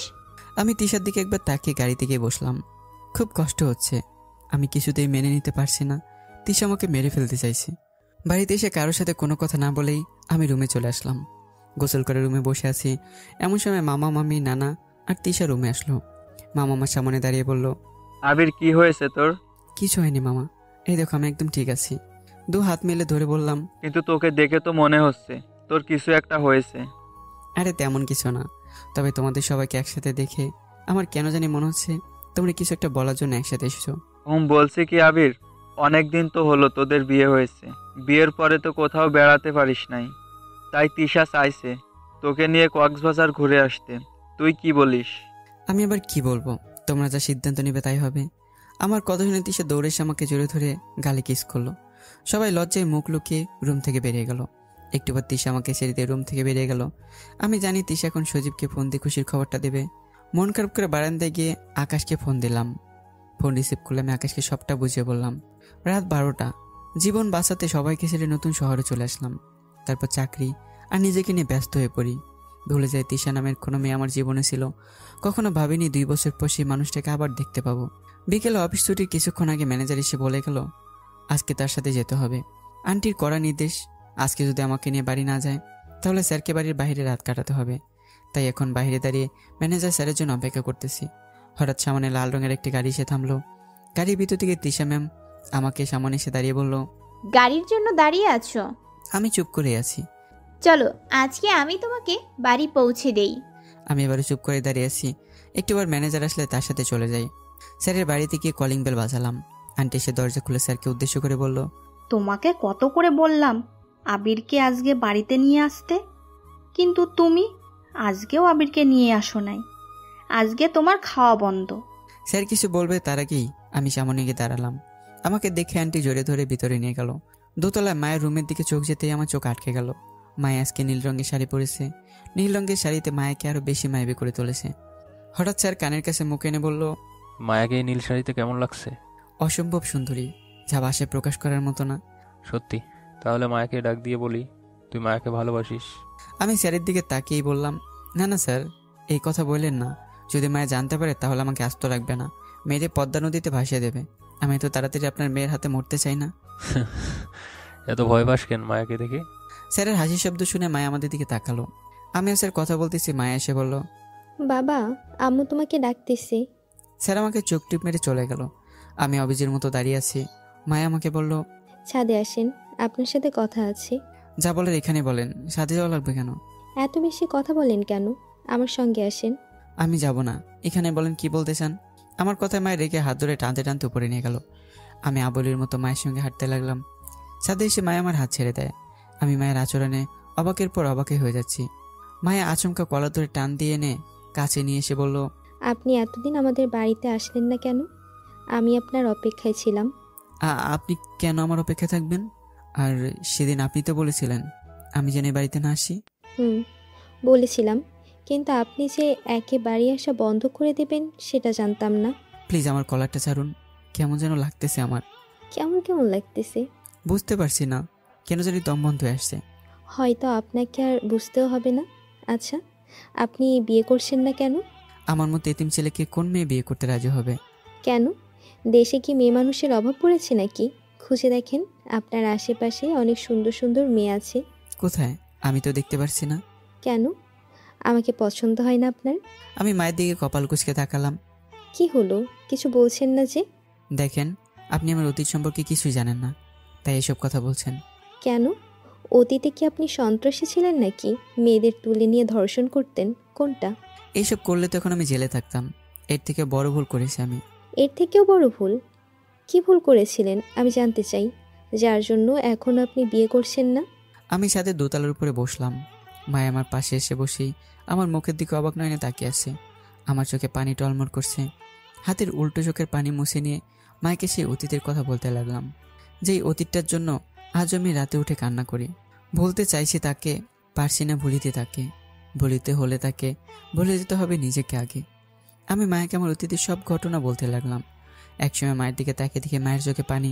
আমি হালকা এসে আবারও বলতে লাগলাম। হঠাৎ মায়া আমাকে জোরে ধরে কান্না করতে লাগলো। আমি সেভাবে হাত গুটিয়ে পিছনে রেখে বসে আছি। মায়া আমাকে বুক থেকে মাথা তুলে চোখের পানি মুছে দিল। আমি তখনও সেভাবেই বসেছিলাম।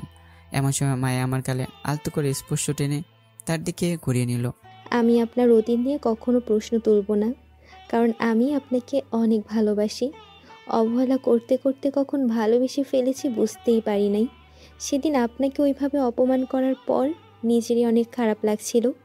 ভেবেছিলাম পরে আপনার কাছ থেকে ক্ষমা চেয়ে নেব, কিন্তু তারপর থেকে আপনি আমাদের বাড়িতে আসা একেবারে বন্ধ করে দিলেন।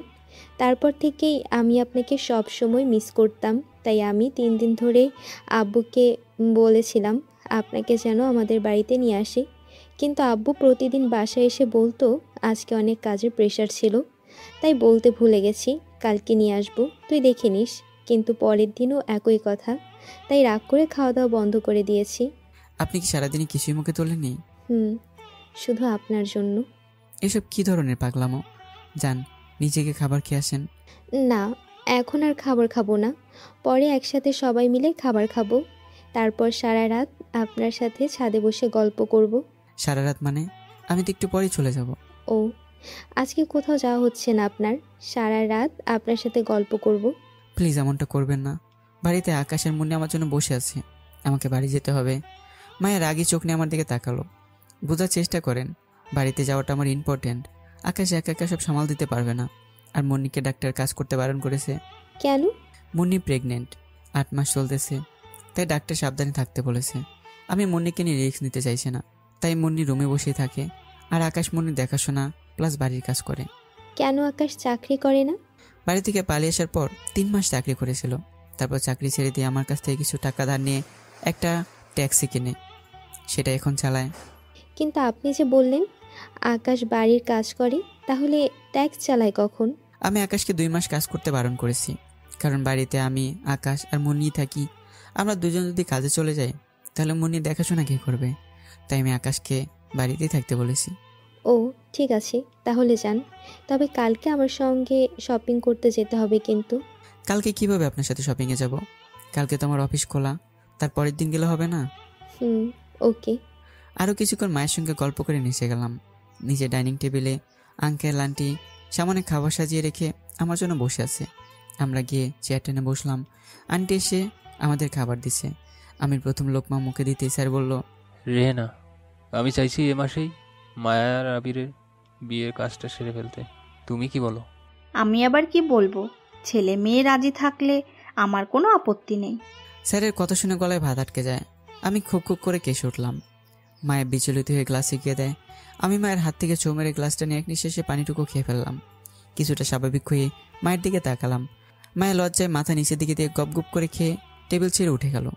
স্যার উচ্চস্বরে হো হো করে এসে দিল। আমার এখন লজ্জা করছে, তাই খাবার রেখে চলে আসলাম। বাড়ি এসে শুনতে পেলাম আন্টি ইচ্ছে মতো স্যারকে বকা দিচ্ছে। আমি একটা রিক্সা নিয়ে বাড়ি চলে আসলাম। রাত অনেক হয়েছে তাই ঘুমিয়ে পড়লাম। পরের দিন সকালে অফিসে বসে কাজ করছি। বেশ ইম্পর্টেন্ট একটা ফাইল, তাই একটু বেশি মনোযোগ দিলাম। ফাইল চেক শেষে আরও 2টা চেক করলাম।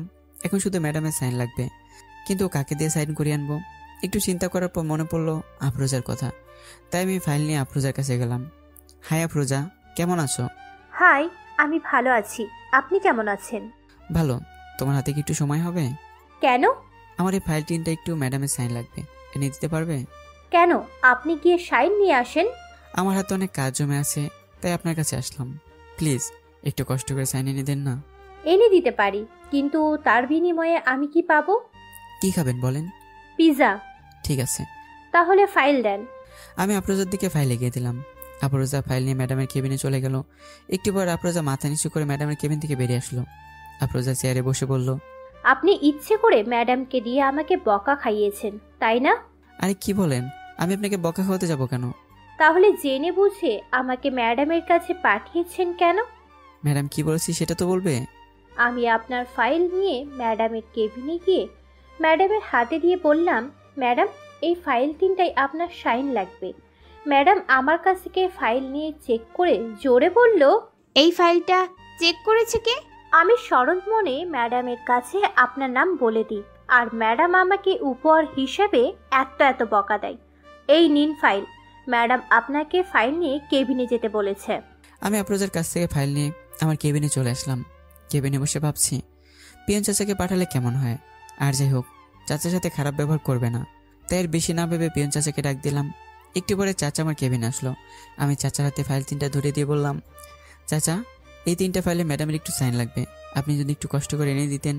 দেখতেই তো পারছেন আমার হাতে কত কাজ পড়ে আছে। কি বলছেন আপনি? কষ্ট হবে কেন? আমাকে তো এই কলেজের জন্যই রাখা হয়েছে। আপনি চিন্তা করবেন না, আমি ম্যাডামের সাইন এনে দিচ্ছি। চাচা চলে গেল। আমি চেয়ারে হেলান দিয়ে বসে আছি। একটু পর চাচাও খালি হাত নিয়ে আমার সামনে এসে দাঁড়ালো। চাচা আপনার হাতে ফাইল দিলাম, সেগুলো কোথায়? ম্যাডাম রেখে দিয়েছে। ও, কখন দেবে কিছু বলেছে? না, কিছু বলে নাই, তবে আপনাকে এখনই ম্যাডামের কেবিনে যেতে বলেছে। পিয়ন চাচা চলে গেল। আমি আর কোনো উপায় না পেয়ে ম্যাডামের কেবিনের দিকে হাঁটা ধরলাম। কেবিনের সামনে এসে দরজায় কড়া নাড়লাম। ম্যাডাম আমাকে ভিতরে ডেকে নিল। আমি ভয়ে ভয়ে ম্যাডামের সামনে দাঁড়ালাম। ম্যাডাম ফাইল দিকে চোখ সরিয়ে আমার দিকে তাকিয়ে বলল, কি সমস্যা তোমার? কই কিছু না ম্যাডাম। তাহলে ফাইল নিজে আনলে কি হতো? অযথা আফরোজাকে বকা খাওয়ালে, আবার পিয়ন চাচাকেও কথা শোনালে কেন? হাতে অনেক কাজ জমা পড়েছে তো, তাই আফরোজা চাচাকে পাঠিয়েছিলাম। বুঝলাম, কিন্তু কথায় কথায় ম্যাডাম ডাকা বাদ দিয়ে নাম ধরে ডাক দিতে পারো না? কোন অধিকারে নাম ধরে ডাক দিব? কেন, স্বামীর অধিকারে? সেই অধিকার তো আপনি অনেক আগে শেষ করে দিয়েছেন। এখন শুধু ডিভোর্সটাই বাকি, সেটাও না হয় কিছুদিনের মধ্যে দিয়ে দেব।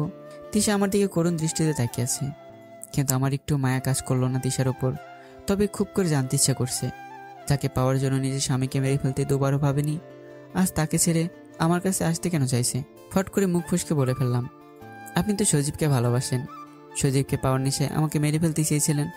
তাহলে আপনাদের মধ্যে কেমন হলো যার জন্য আপনি আবার আমার কাছে ফিরে আসতে চাইছেন? তিশা দীর্ঘ একটা শ্বাস ফেলে নিচের দিকে মাথা নুয়ে বলল, তুমি যেদিন রাতে বাড়ি থেকে পালিয়ে এসেছিলে, তার পরের দিন সকালে ঘুম থেকে উঠে দেখি তোমার ঘরের দরজা খোলা। এত সকালে ঘুম থেকে উঠে তুমি কি করতেছো এটা দেখার জন্য তোমার রুমের কাছে গিয়ে উকি দিয়ে দেখার চেষ্টা করছিলাম, কিন্তু সারা ঘরে তোমাকে দেখতে না পেয়ে আমি রুমের ভিতরে ঢুকে তোমাকে খুঁজতে লাগলাম। হঠাৎ বিছানার দিকে তাকিয়ে দেখি একটা কাগজের টুকরো পড়ে আছে। আমি কাগজটা পড়ে অনেক খুশি হয়েছিলাম, কিন্তু এখনো এক জায়গায় সমস্যা রয়েই যায়। আর সেটা হলো, তুমি কি কারণে বাড়ি ছেড়ে পালিয়ে গেলে? এই প্রশ্নটার উত্তর আমার কাছে থাকলেও আমি দিতে পারতাম না, তাই আমি প্ল্যান করে দাদার আলমারি থেকে 5 লক্ষ টাকা সরিয়ে ফেলি আর সবার কাছে বলি তুমি টাকাগুলো নিয়ে পালিয়ে গেছো। এতে করে তোমার উপর বাবা মায়ের বিশ্বাস উঠে যাবে। ঠিক এই সুযোগে আমি সজীবকে বাবা মায়ের সাথে পরিচয় করিয়ে দিব। প্ল্যান ঠিকই চলছিল, আমার আর সজীবের বিয়েও ঠিক হয়ে যায়। কিন্তু হঠাৎ করে সজীব বিয়ের 3 দিন আগে ফোন দিয়ে রেগে বলল, তুমি আমাকে ধোকা দিলে কেন? হোয়াট? কি বলতে চাও, পরিষ্কার করে বলো। তোমার বাবা আবিরের নামে সব বিষয় সম্পত্তি লিখে দিয়েছে, এই কথা আমার থেকে লুকিয়ে রেখেছো কেন? এতে লুকানোর কি আছে? আর তুমি সামান্য বিষয় নিয়ে এত রাগারাগি করছো কেন? তোমার কাছে সামান্য বিষয় হতে পারে, কিন্তু আমার কাছে অন্য কিছু। আরে শোন, আজকের পর থেকে ভুলেও আমার সাথে কন্ট্যাক্ট করার চেষ্টা করিস না, তাহলে এর ফল খুব খারাপ হবে। মানে কি 3 দিন পরে আমাদের বিয়ে, আর তুমি এখন এসব কথা বলছো? কিসের বিয়ে? আমিও তোমাকে বিয়ে করতে পারবো না। তুমি আমার সাথে মজা করছো তাই না? একদমই না। তোমার সাথে মজা করবো কোন দুঃখে? এখন তো তোমার সাথে কথা বলার ইচ্ছেও করছে না আমার। আর আমাকে ফোন দিয়ে ডিস্টার্ব করবে না প্লিজ। এভাবে বলো না, আমি তোমাকে অনেক ভালোবাসি, তোমাকে ছাড়া বাঁচতে পারবো না। সেইটা তোর ইচ্ছা, তুই বেঁচে থাকবি নাকি মরে যাবি তা জেনে আমি কি করব। আর হ্যাঁ শোন, একটা সত্যি কথা বলি, আমি কখনোই তোকে ভালোবাসি নাই। আমি শুধু তোর টাকাকে ভালোবেসেছি। এখন যদি আমি তোরে বিয়ে করি, তাহলে সেইটা হবে আমার জীবনের বড় ভুল। আর আমি জেনে শুনে এই ভুলটা করতে পারবো না। ভালো থাকিস, আর যদি পারিস আবিরের কাছে ফিরে যা, ও তোরে অনেক ভালোবাসে। তারপর আমি সজীবকে অনেকবার ফোন দিয়েছিলাম, কিন্তু সজীবের নাম্বার বারবার বন্ধ বলছিল।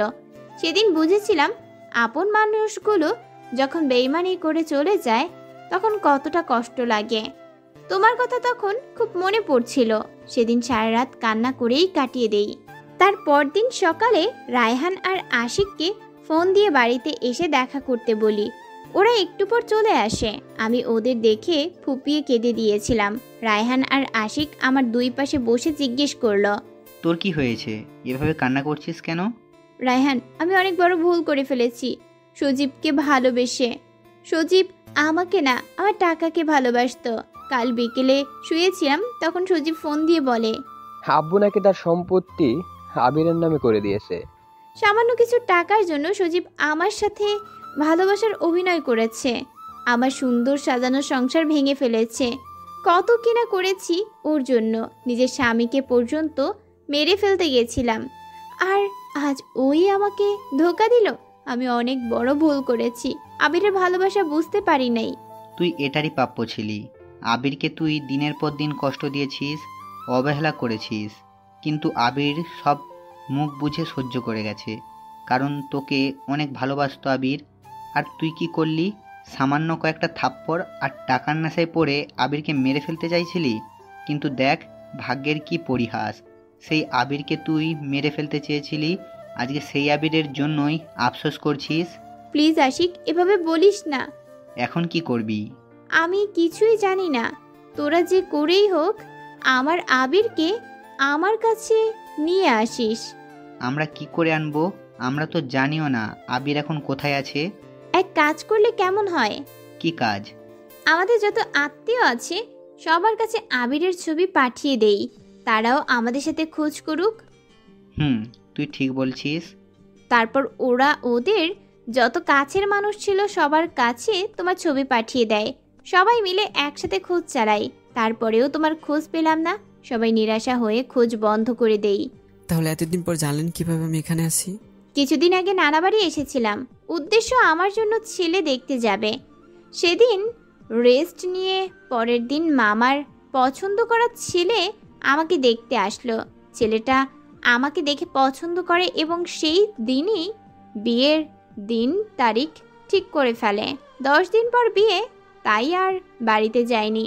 বিকেলে মামাতো ভাই বোনদের সাথে বাইরে বেড়াতে আসি। তখন তোমাকে রাস্তার এক পাশে দাঁড়িয়ে থাকতে দেখি।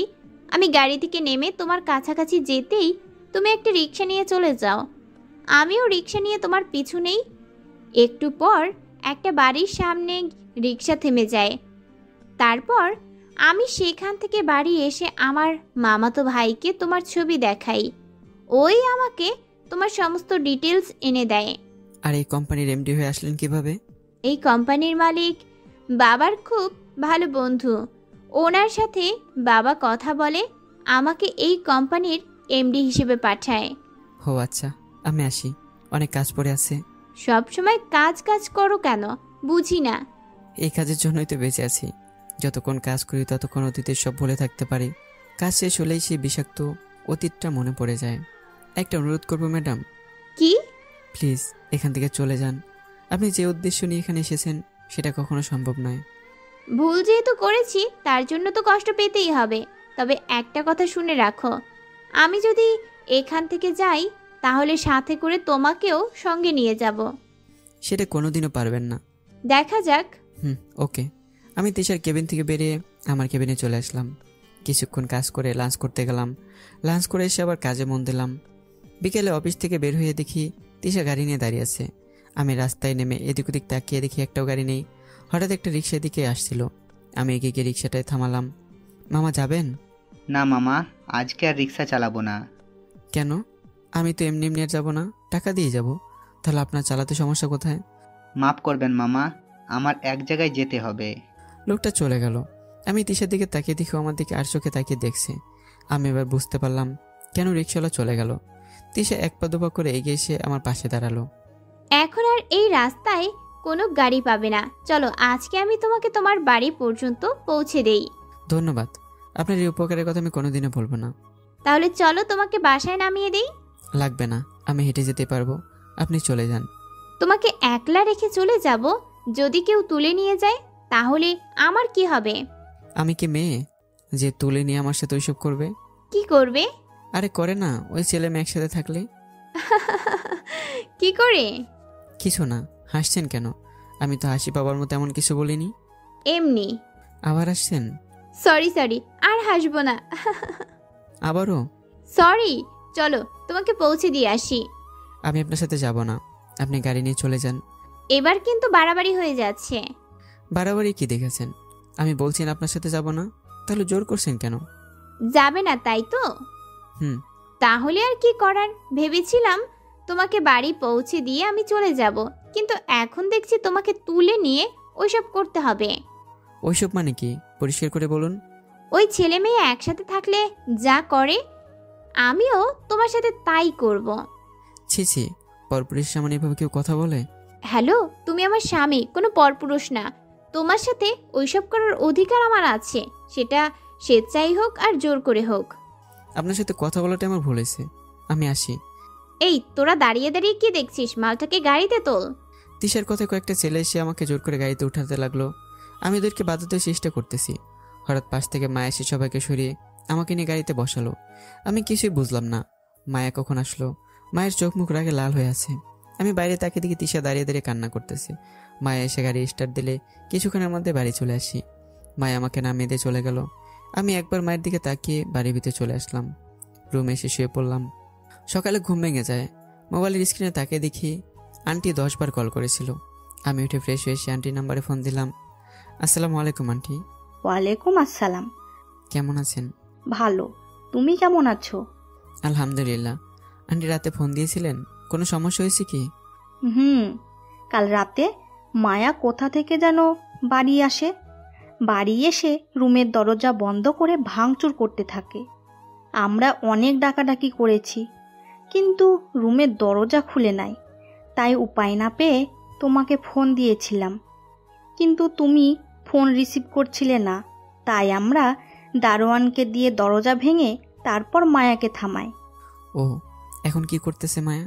ঘুমিয়ে আছে, ডেকে দিব? না থাক, আমি একটু পর আসতেছি। ঠিক আছে, আসো। আমি ফোন কেটে দিয়ে রুম থেকে বেরোলাম। বাইরে এসে দেখি মুন্নি সোফায় বসে আছে আর আকাশ কিচেনে গিয়ে রান্না করছে। আমি সিঁড়ি বেয়ে নামতে নামতে বললাম, কিরে দোলা ভাই, রান্নার কি অবস্থা? শালা এখানে দাঁড়িয়ে মজা নিচ্ছিস? যা শালা, তোর সাথে মজা করবো না তো কার সাথে করব? আমার 5টা না 10টা না, একটা মাত্র বোন জামাই। কি আপু, আমি কি ভুল কিছু বললাম? না, আমার ভাই ভুল কিছু বলতেই পারে না। আমার ভাই তো হীরের টুকরা। এখন তো ভাই বোন মিলে আমাকে পচাবেই। ঠিক আছে, আমি দেখে নিব। আমরা তো এখানেই বসে আছি, এসে দেখে যাও। হঠাৎ আকাশ কিচেন থেকে আহ বলে শব্দ করলো। আমি মনির পাশ থেকে উঠে গিয়ে কিচেনে দেখি আকাশের হাত দিয়ে রক্ত বেরোচ্ছে। দেখে কাজ করতে পারিস না? দেখেছিস কতখানি কেটে গেছে? আমার কি দোষ? তোদের জন্য তো হাত কেটে গেল। হ্যাঁ, এখন সব দোষ আমাদের। তোদেরই তো হয়েছে, এখন চল হাত ব্যান্ডেজ করে দেই, এখনো রক্ত বেরোচ্ছে। আকাশ চুপচাপ আমার সাথে হেঁটে আসছে। আমি আকাশকে নিয়ে কিচেন থেকে বেরোতেই মুন্নির সম্মুখীন হতে হলো। মুন্নি আকাশের হাতে রক্ত দেখে কান্না করে দিল। মুন্নির কান্না দেখে আকাশের চোখে পানি টলমল করছে। আমি আকাশকে সোফায় বসে ফার্স্ট এড বক্স এনে ব্যান্ডেজ করে দিলাম। মুন্নি এসে আকাশকে জড়িয়ে ধরে নাক টেনে কান্না করছে, আর আকাশ মুন্নিকে জড়িয়ে বুকের মাঝে লুকিয়ে নেয়। আমি এদের ভালোবাসা দেখে মুচকি এসে কিচেনের দিকে বাকি রান্নাটা সেরে ফেললাম। রান্না শেষে 3জন মিলে খাবার খেয়ে বাইরে আসলাম। সামনে থেকে একটা অটো নিয়ে মায়েদের বাসার সামনে নামলাম। গেট পার হয়ে ভিতরে ঢুকে কলিং বেল বাজালাম। আন্টি এসে দরজা খুলে দেয়। আমি ভিতরে গিয়ে দেখি মায়ের সোফায় বসে টিভি দেখছে আর একটু পরপর হাসি দিচ্ছে। আন্টি পিছন থেকে আমার কাঁধে হাত দিয়ে বলল মায়ের পাশে গিয়ে বসতে। আমি আন্টির কথা মতো মায়ের পাশে গিয়ে বসলাম। এতক্ষণ মায়ের মনোযোগ দিয়ে টিভি দেখছিল। আমি যখনই তার পাশে গিয়ে বসলাম অমনি মায়া আমার কলা চেপে ধরে বলল, কালকে রাতের ওই মেয়েটা কে ছিল? তোর সাথে মেয়েটার কি সম্পর্ক? কেন তোকে জোর করে তুলে নিয়ে যাচ্ছিল? কি হলো বলছিস না কেন? বলতে দিলে তো বলবো। বল। কালকে রাতে তোমাকে বলছিলাম না তিশার কথা? ওই হচ্ছে তিশা। কোন তিশা? আরে আমার বউ তিশার কথা। আন্টি আমার কথা শুনে বুড়ো কুচকে তাকিয়ে বলল, তুমি বিবাহিত আবির? আমি হ্যাঁ বলতে যাবো তার আগে মায়া আমার দিকে রাগে চোখে তাকিয়ে বলল, কি বললি তুই? আরেকবার বল দেখি। তোর কত বড় সাহস আমার সামনে ওই মেয়েকে বউ বলিস? সরি ভুল হয়ে গেছে। আর যদি কোনোদিন আমার সামনে ওই মেয়েকে আমার সামনে বউ বলে ডাকিস তাহলে মেরে ফেলবো। এখন বল আমাকে এই সাজে কেমন লাগছে? আমি মায়ের দিকে তাকিয়ে জিম ধরে বসে রইলাম। মায়াকে অসম্ভব সুন্দরী লাগছে।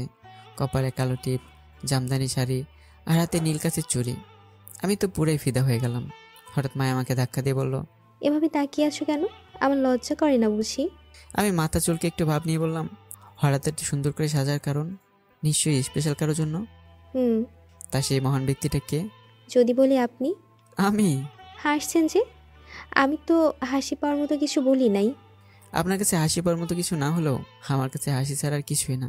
একটা সময় ছিল যখন আমি একজনকে জীবন দিয়ে ভালোবাসতাম, কিন্তু সে আমাকে সবসময় অবহেলা আর অপমান ছাড়া কিছুই করেনি। আর এখন যখন আমি তার থেকে দূরে থাকতে চাইছি তখন সে আমার কাছে আসার চেষ্টা করছে। আমার জীবনটা দুটা নাই ঘেরা। একদিকে আপনি যে কিছু না জেনেই পাগলামো শুরু করে দিয়েছেন, আর আরেকদিকে তিশা জোর করে হলো আমাকে তার করে নেবেই। যাই হোক, ওসব কথা বাদ দেন। আপনি এটা বলেন, কালকে বাড়ি এসে ভাঙচুর করেছেন কেন? এমনি। আপনি জানেন আপনার জন্য আঙ্কেল আন্টি কতটা টেনশনে ছিল?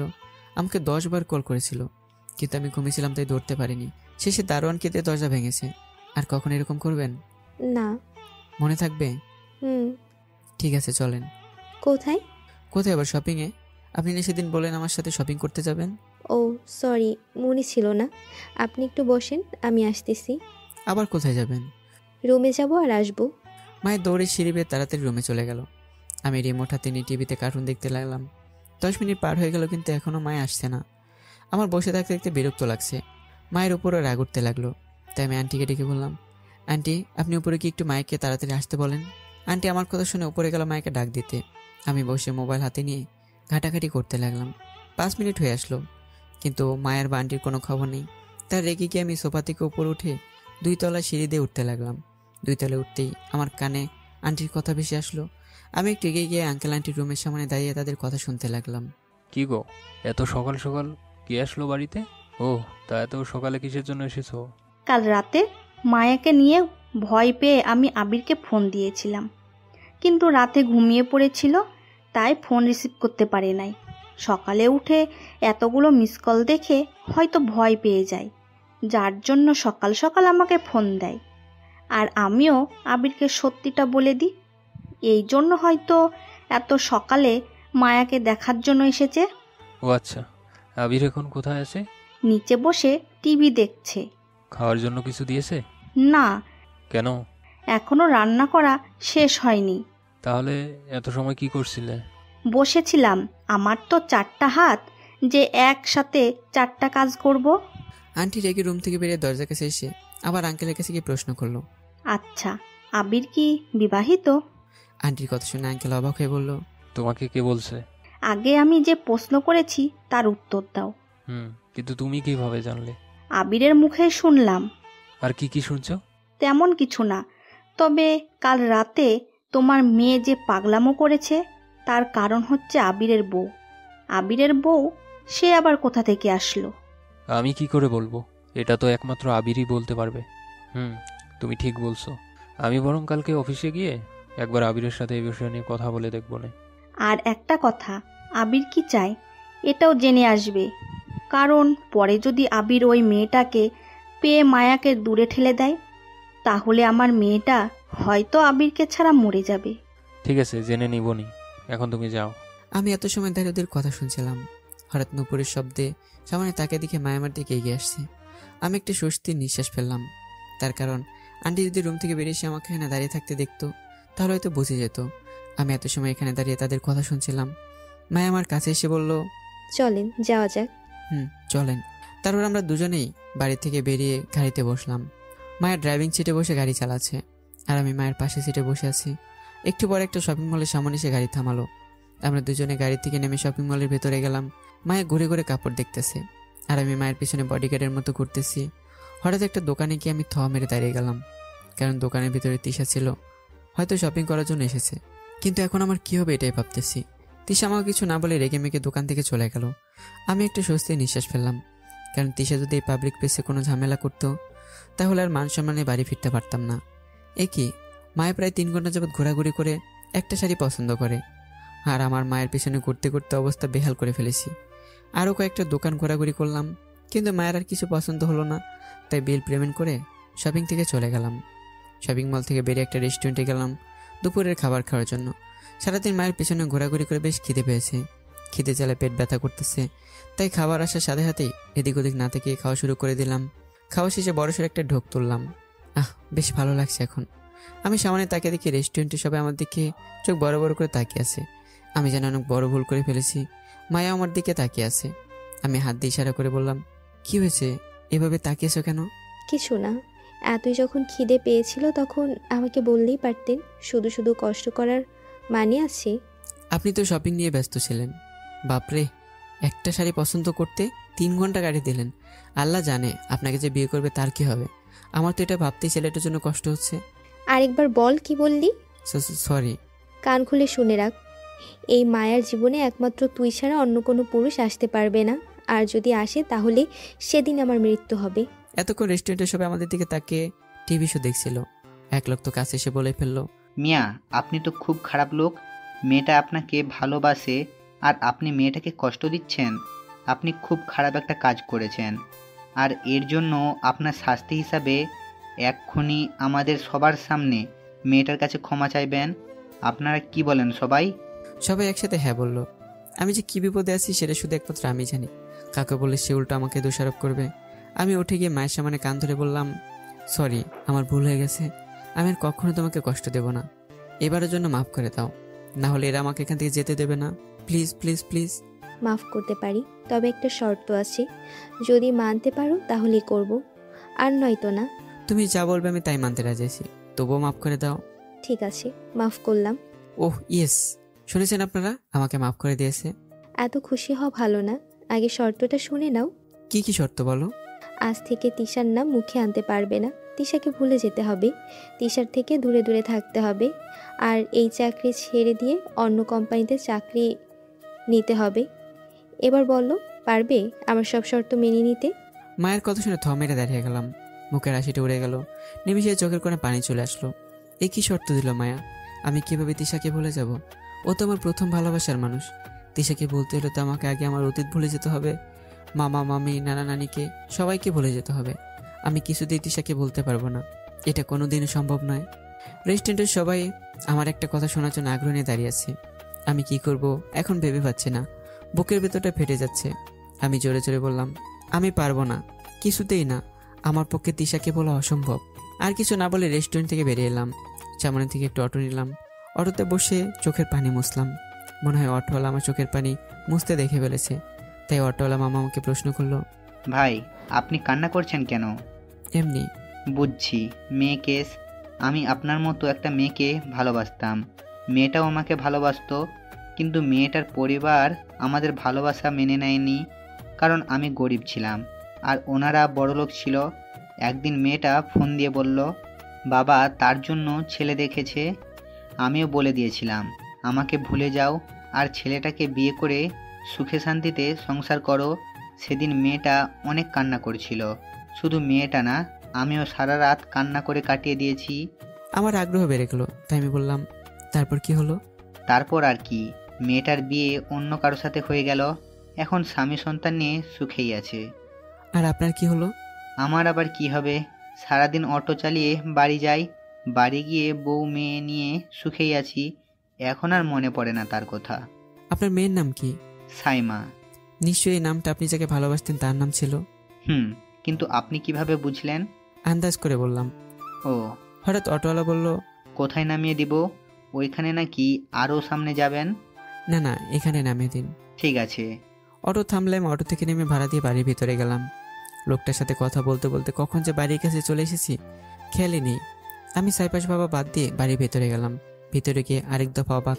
আঙ্কেল আন্টি আর সাথে মায়া সোফায় বসে আকাশের সাথে কথা বলছে। আমাকে দেখে আকাশ বলল, ওই যে আবির চলে এসেছে, আপনারা আবিরের সাথে এই বিষয় নিয়ে আগে কথা বলবেন। আবির যদি রাজি থাকে তাহলে আমাদের কোনো আপত্তি নেই। আমি ওদের দিকে এগিয়ে গিয়ে বললাম, কোন বিষয় নিয়ে কথা বলবে? মায়া সোফা থেকে উঠে বলল, আমাদের বিয়ের বিষয়। কিন্তু আমি এসবের কিছুই জানি না, আর আমি এখন বিয়ে করতে পারবো না।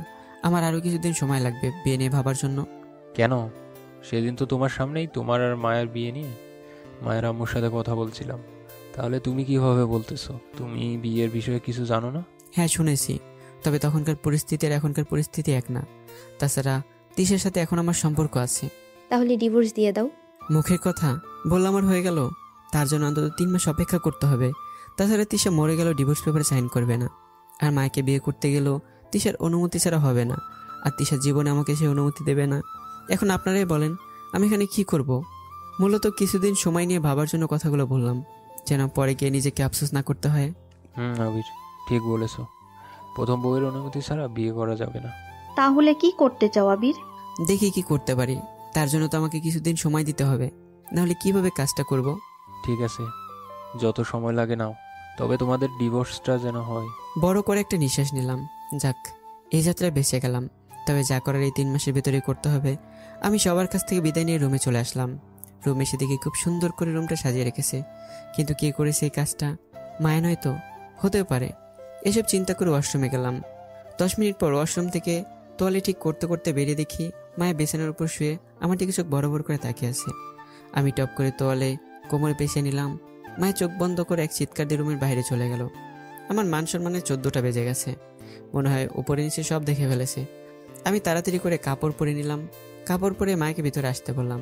মায়া আমার দিকে তাকিয়ে মুচকে হাসছে। কি হলো, হাসতেছেন কেন? এমনি। আপনি কি সব দেখে ফেলেছেন? তাদের সমস্যা কোথায়? হায় হায়, বলে কি মেয়েটা? আমার ইজ্জতে 14টা বাজিয়ে দিছে। বলতেছে সমস্যা কোথায়? রুমে আসলে নখ দিয়ে আসতে হয়, জানেন না? এখন আমার কি হবে? কিছুই হবে না। আর এত লজ্জা পাওয়ার কি আছে? আমি তো দেখছি, অন্য কেউ তো আর দেখে নাই। আপনি এখান থেকে যাবেন? যাচ্ছি। এত রাগ করেন কেন? মায়ের রুম থেকে বেরিয়ে গেল। আমি কাপড় পরে বিছানার উপর শুয়ে পড়লাম। হঠাৎ আঙ্কেল আন্টির কথা মনে পড়ল। তাই আমি বিছানা ছেড়ে উঠে বাইরে বেরিয়ে এলাম। বাইরে এসে দেখি সবাই চলে গেছে। আমি নিচে গিয়ে সবাই বসলাম। আকাশ আমার পাশে এসে বসলো। আবির, তুই কি করতে চাইছিস একটু খোলাসা করে বলবি? আমি আকাশের দিকে তাকিয়ে একটু হাসি দিয়ে বললাম, আমি এখন নিজেকে নিয়ে ভাবি না, সবই সময়ের হাতে ছেড়ে দিয়েছি। সময় বলে দেবে কে কার হবে। পেছন থেকে মুন্নি আমার কাঁধে হাত রেখে বলল, সব ঠিক হয়ে যাবে, তুই এত চিন্তা করা বাদ দে। আমি মুন্নির কথা শুনে শুকনো একটা হাসি দিয়ে ছাদের উপর চলে আসলাম। ছাদে নিরিবিলি থেকে বসলাম, যেন কেউ সে ডিস্টার্ব করতে না পারে। রাত 8টায় ঘুম ঘুম চোখ নিয়ে নিচে নেমে বিছানায় গিয়ে ঘুমিয়ে পড়লাম। ভোর রাতে ঘুম ভেঙে যায়। আমি বিছানা ছেড়ে উঠে মসজিদে গেলাম নামাজ পড়ার জন্য। নামাজ পড়ে জগিং করতে করতে বাড়ির দিকে এগিয়ে আসলাম। বাড়ির ভিতরে গিয়ে দেখি আকাশ রান্না করতেছে। তাই আমি আকাশকে রান্নার কাজে হেল্প করার জন্য রান্নার ঘরের দিকে গেলাম। রান্নাঘরের ভিতরে গিয়ে দেখি আকাশের রান্না করা প্রায় শেষের দিকে। আকাশ আমাকে এত সকালে ঘুম থেকে উঠতে দেখে অবাক হয়ে যায়, কারণ আমি 8টার আগে ঘুম থেকে উঠি না। আকাশ আমার দিকে এক পলক তাকিয়ে আবার রান্না করে মনোযোগ দিল। আমি আকাশের পিছনে দাঁড়িয়ে বললাম, কি রে আকাশ, বইয়ের কাজ করতে কেমন লাগতেছে? শালা খোসা মেরে কথা বলার আর কোনো জায়গা পেলি না? বল না, এখন তোর অনুভূতিটা কেমন? বল। বলবো, এই তো আমার অনুভূতি প্রকাশ করলাম। এই বলে আকাশ গরম খুন্তি আমার দিকে নিয়ে আসে, আর সেই খুন্তি থেকে কয়েক ফোঁটা তেল এসে আমার হাতে পড়ে যায়। এইভাবে কেউ অনুভূতি প্রকাশ করে? এখন অফিসে গিয়ে কাজ করব কিভাবে? কেউ না করলেও আমি করি। এত প্যারা নিছিস কেন? অফিস থেকে ছুটি নিয়ে চলে আসবি, 3 জন মিলে সারাদিন আড্ডা দেবো। তা ম্যাডামের কাছে কি বলে ছুটি নেব?